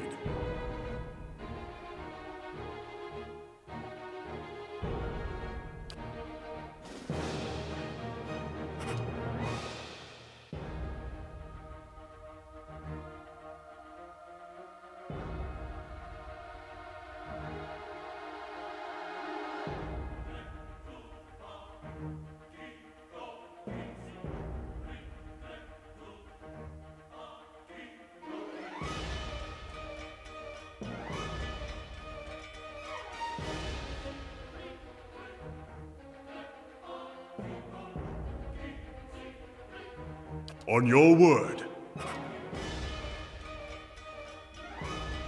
Yes.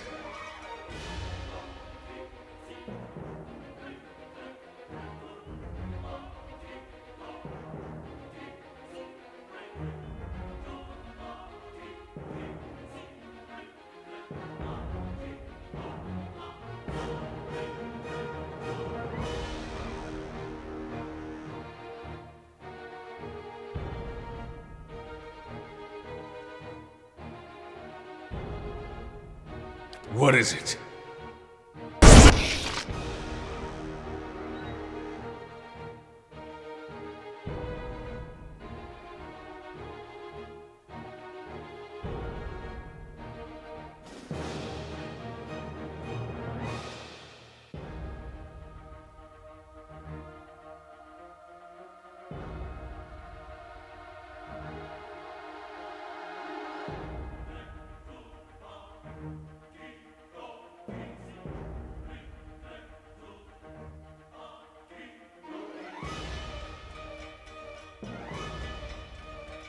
Tell me.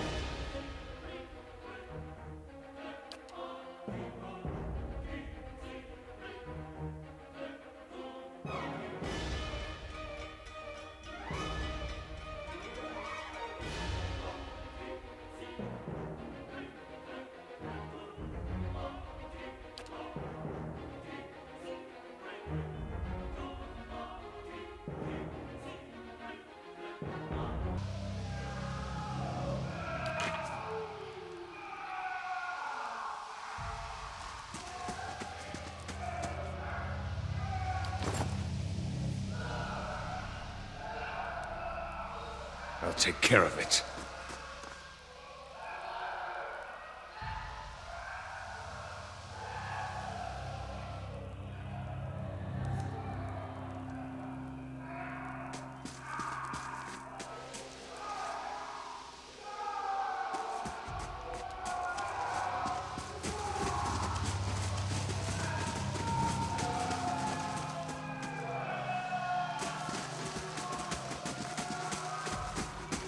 Wilde Bedan Ansawu.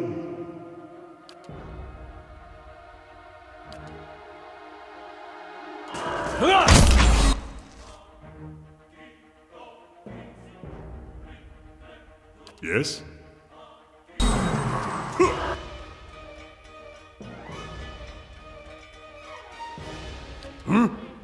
I have them! Well?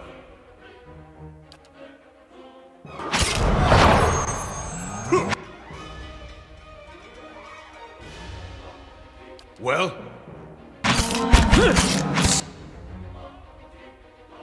What?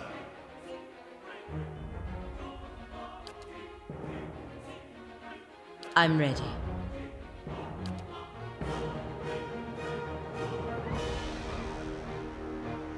What is it? So much for you!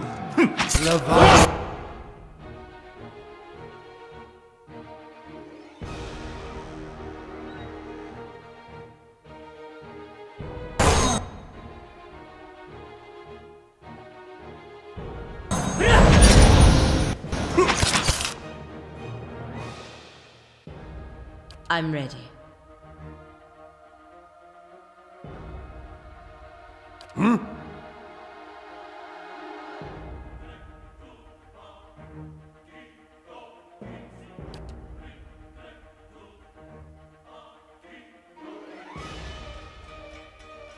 Yes? Moed. Ix. Hana.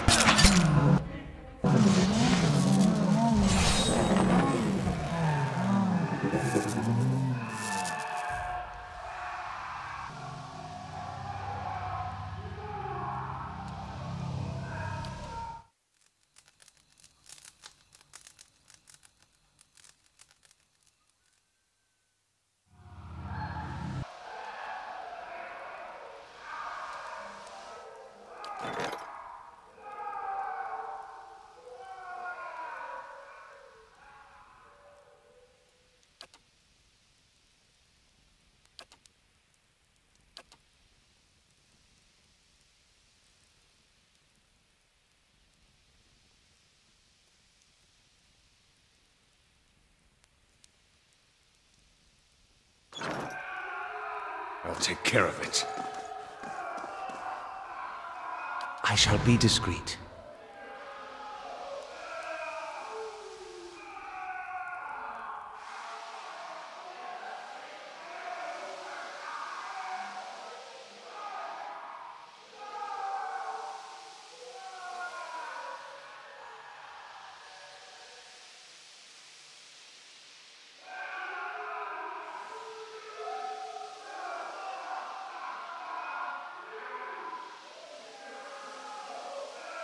Well?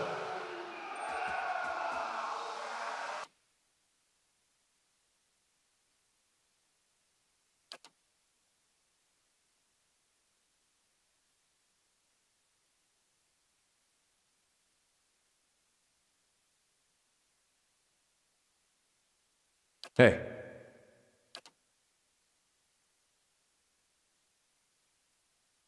Following your lead. Que?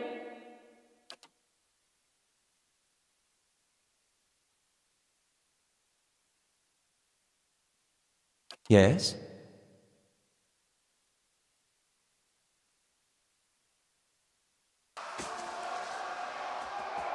So much for you!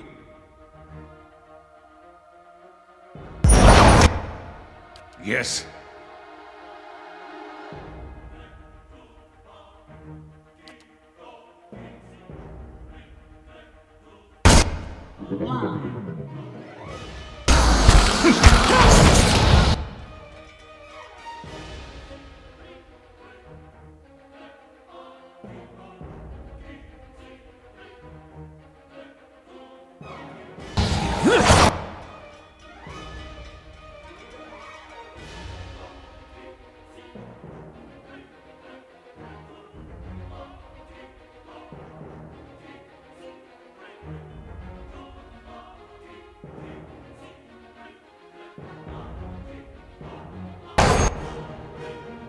Yes?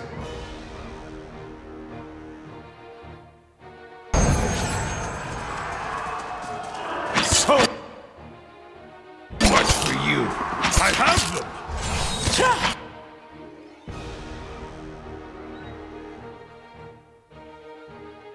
Well?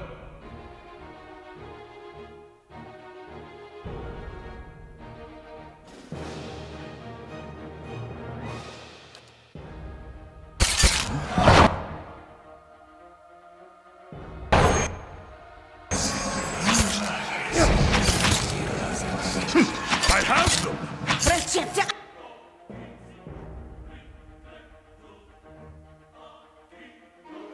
Ayek!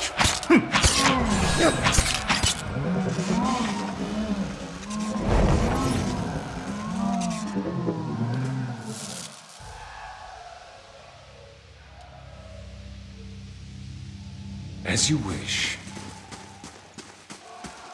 I shall be discreet.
I shall be discreet.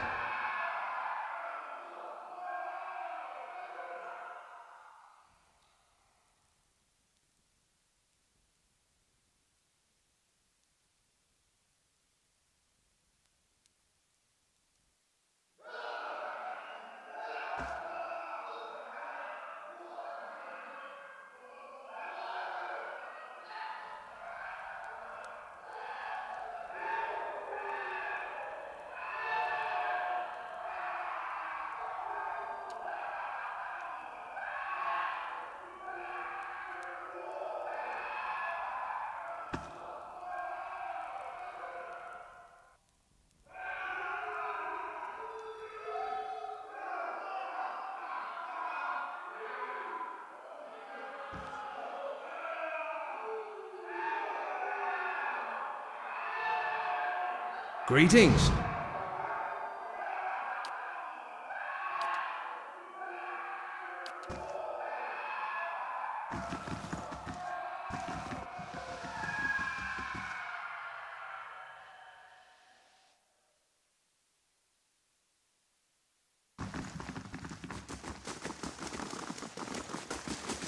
Hello? Hello?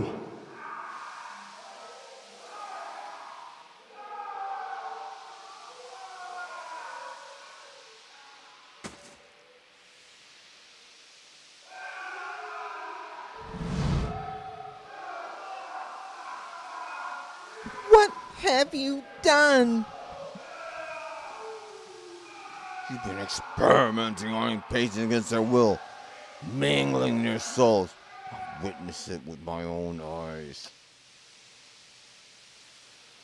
Azel's face drains of what color it had. How could you possibly... Look, it had to be done. Ethelmere nailed it. They took everything from me. Everything when I was this close. I had to know. Had to know where I failed and why. Imagine the value if I had succeeded. I had something, I could make all those hollow infants to something like a real person. And with a few more pages and a few years of research, who knows? No one has come that close with the legacy. It's why I have to continue. Why I have to risk everything here working in secret. It's why you have to lie to Ethelmere. Tell me, clear me of all suspicion.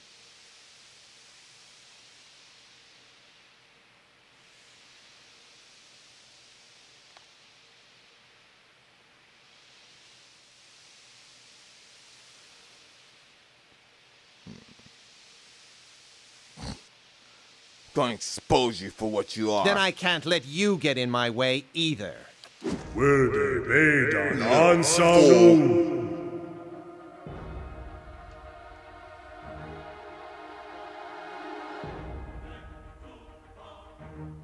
Yes?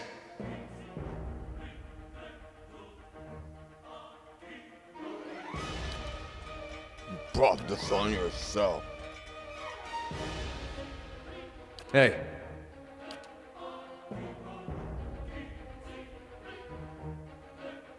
Quit? You have to be a god to stop us. What? Your gods have forsaken you.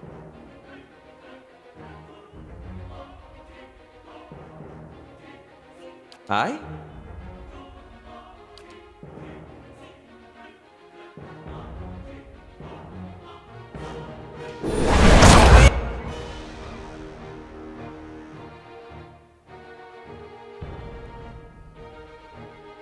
Your gods have forsaken you, fool.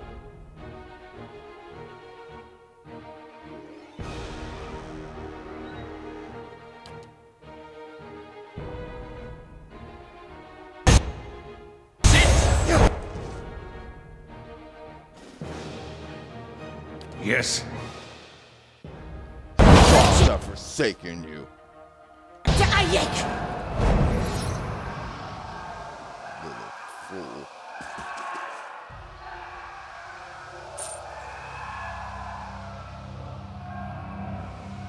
I'm so close to a breakthrough. I found an example source of essence now, and the vessels responded positively to fusion with the proxy.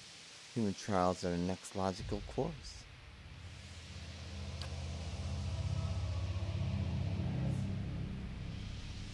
Subject is a male, approximately early 30s, North Ward, patient record, Graham. Powers of speech absent, presumably as a result of overfragmentation of his soul. As such, he is the ideal subject for present research. However, experimentation has caused extreme pain, induced panic, and have to enlist the aid of the guards in transporting him for more recent procedures. Little fool.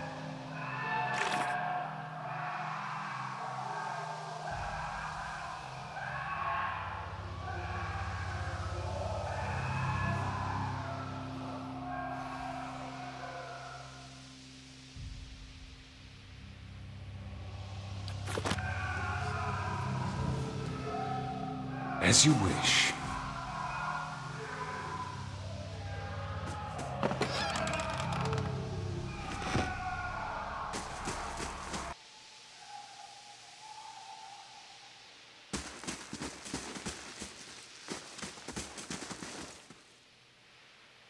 I shall be quiet as a calm sea, which is not very quiet.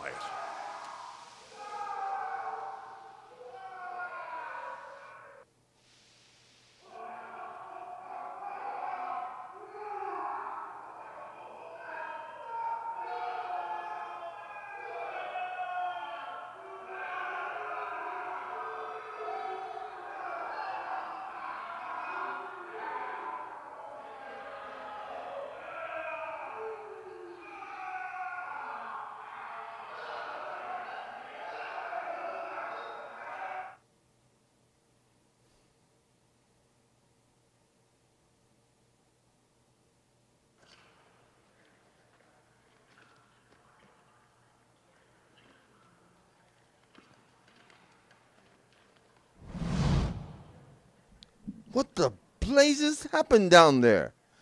You were given permission to ask questions.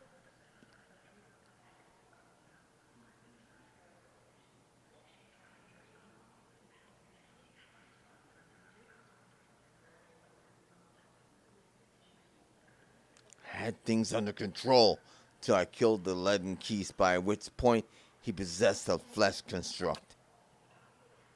You finish your explanation, Ethelman breaks the silence. I have read accounts of people in history who could do what you describe. The accounts are few and brief and never reliable. So go as far as to suggest that they are all the same person. If truly such a person was here among us, plotting our ruin, would that I had a body again, and could be of real use in our time of need. I fear what the future may hold for this place. I am grateful you were able to dispatch the threat before there was loss of innocent life. We very nearly had another scandal on our hands. What of Azo? What part did his experiments play in this catastrophe? I confronted Azo. I was forced to kill him. He groans in disgust. Such a waste. There was none more gifted working here. In time, I had hoped to rehabilitate his image, but a mind like his, so full of ideas, leaves little room for patience. I would inquire more into the matter, but in truth, you have done this institution a favor. Were his transgressions ever to reach the public, there would be a terrible uproar. I was blind to trust in him a second time. His tone takes an ominous quality of reverberates all around you. I trust you will be more cautious in future inquiries. Hail, traveler! Anything new?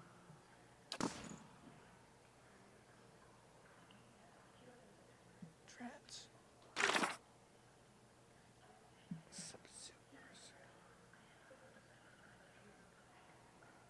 I gotta find that guy.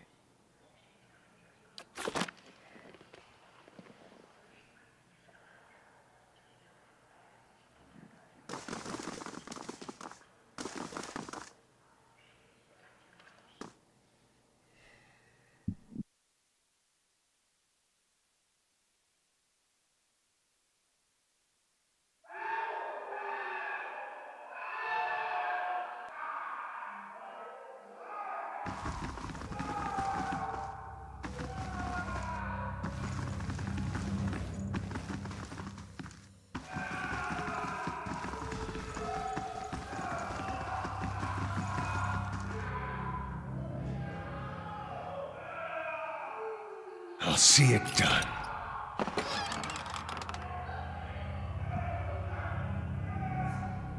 North Ward patient record.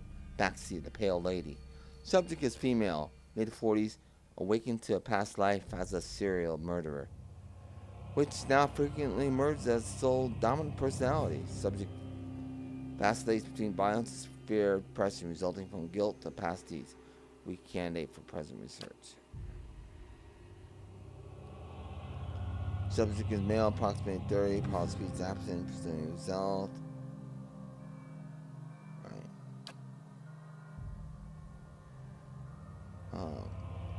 And Idleman, the Midnight. Oh crap. Midnight Man. Subject is male, mid-20s. Displays acute disassociation, paranoid, delusional tendencies, causing anger and extreme violence. Dangers of working with subject preclude possibility of further use in present research.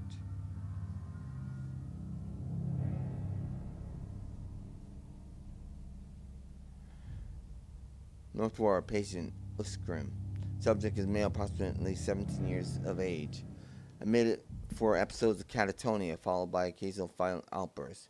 Initial analysis soul revealed severe fragmentation and essence deficiency. Said deficiencies all but eliminates the possibility to utilize the subject in present research.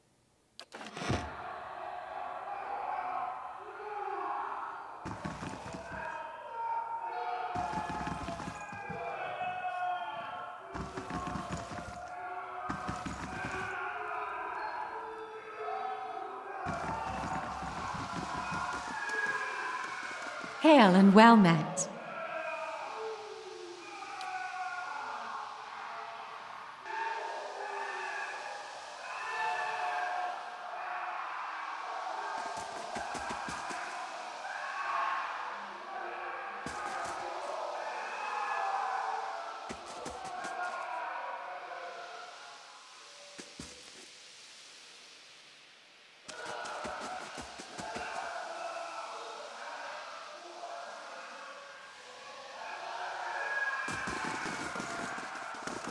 Waeodin Legacy. You'll die now.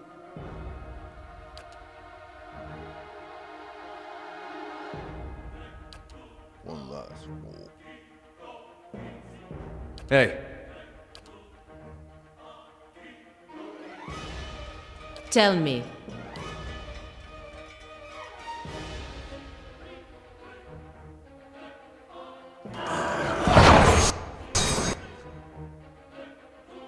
What is it?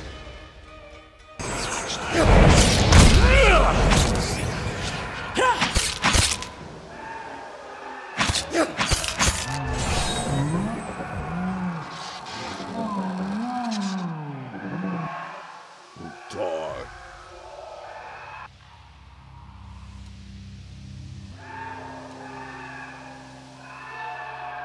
Let's see what lies this way.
Yes.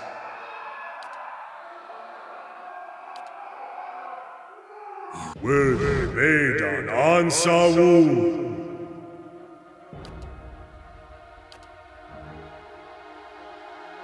Que?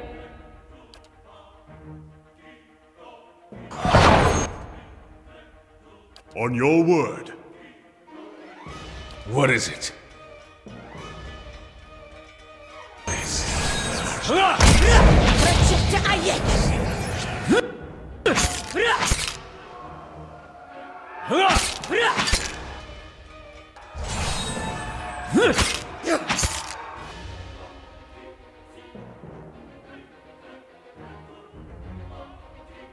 Yes. If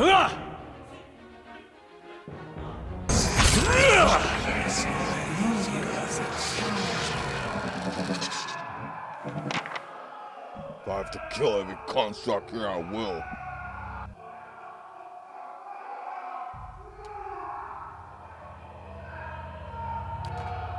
As you wish.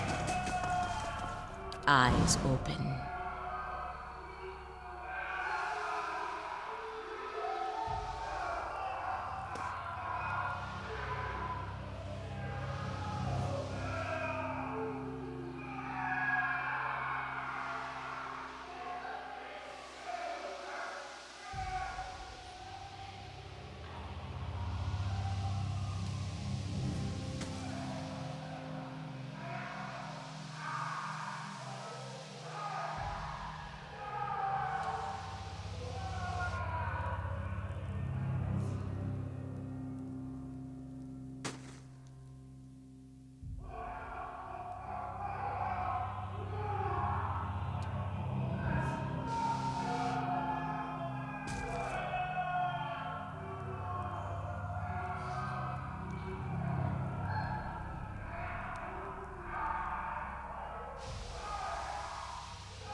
Let's see what lies this way.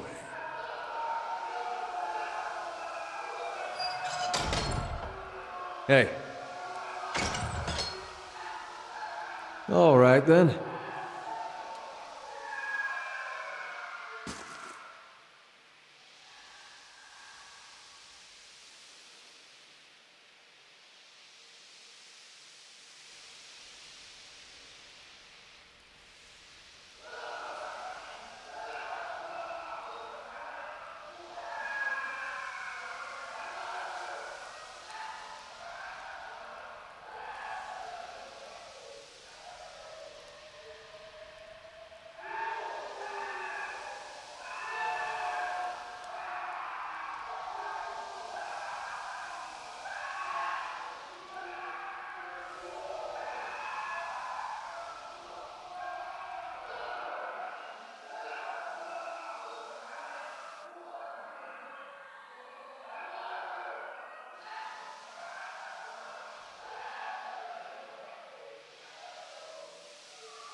Well met, friend. Looking for an expert on awakening. This Master Azel's assistant is a visiting sovereign, a real name Bells. Yeah, I know.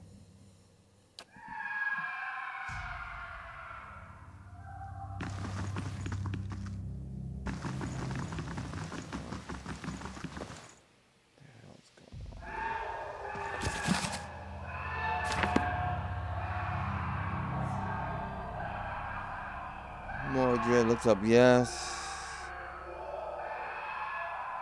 What are you working on? My area is research, still working on witches, okay?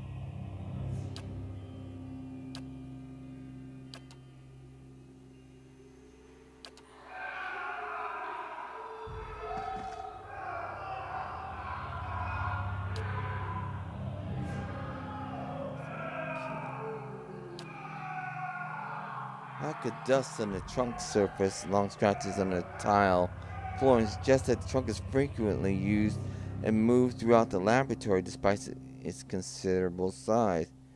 Deep yet narrow gouges score the wood at the edges of the trunk. They look like claw marks. Examine the trunk more closely.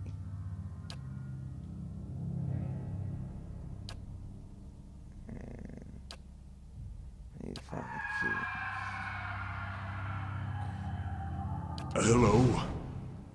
Hello?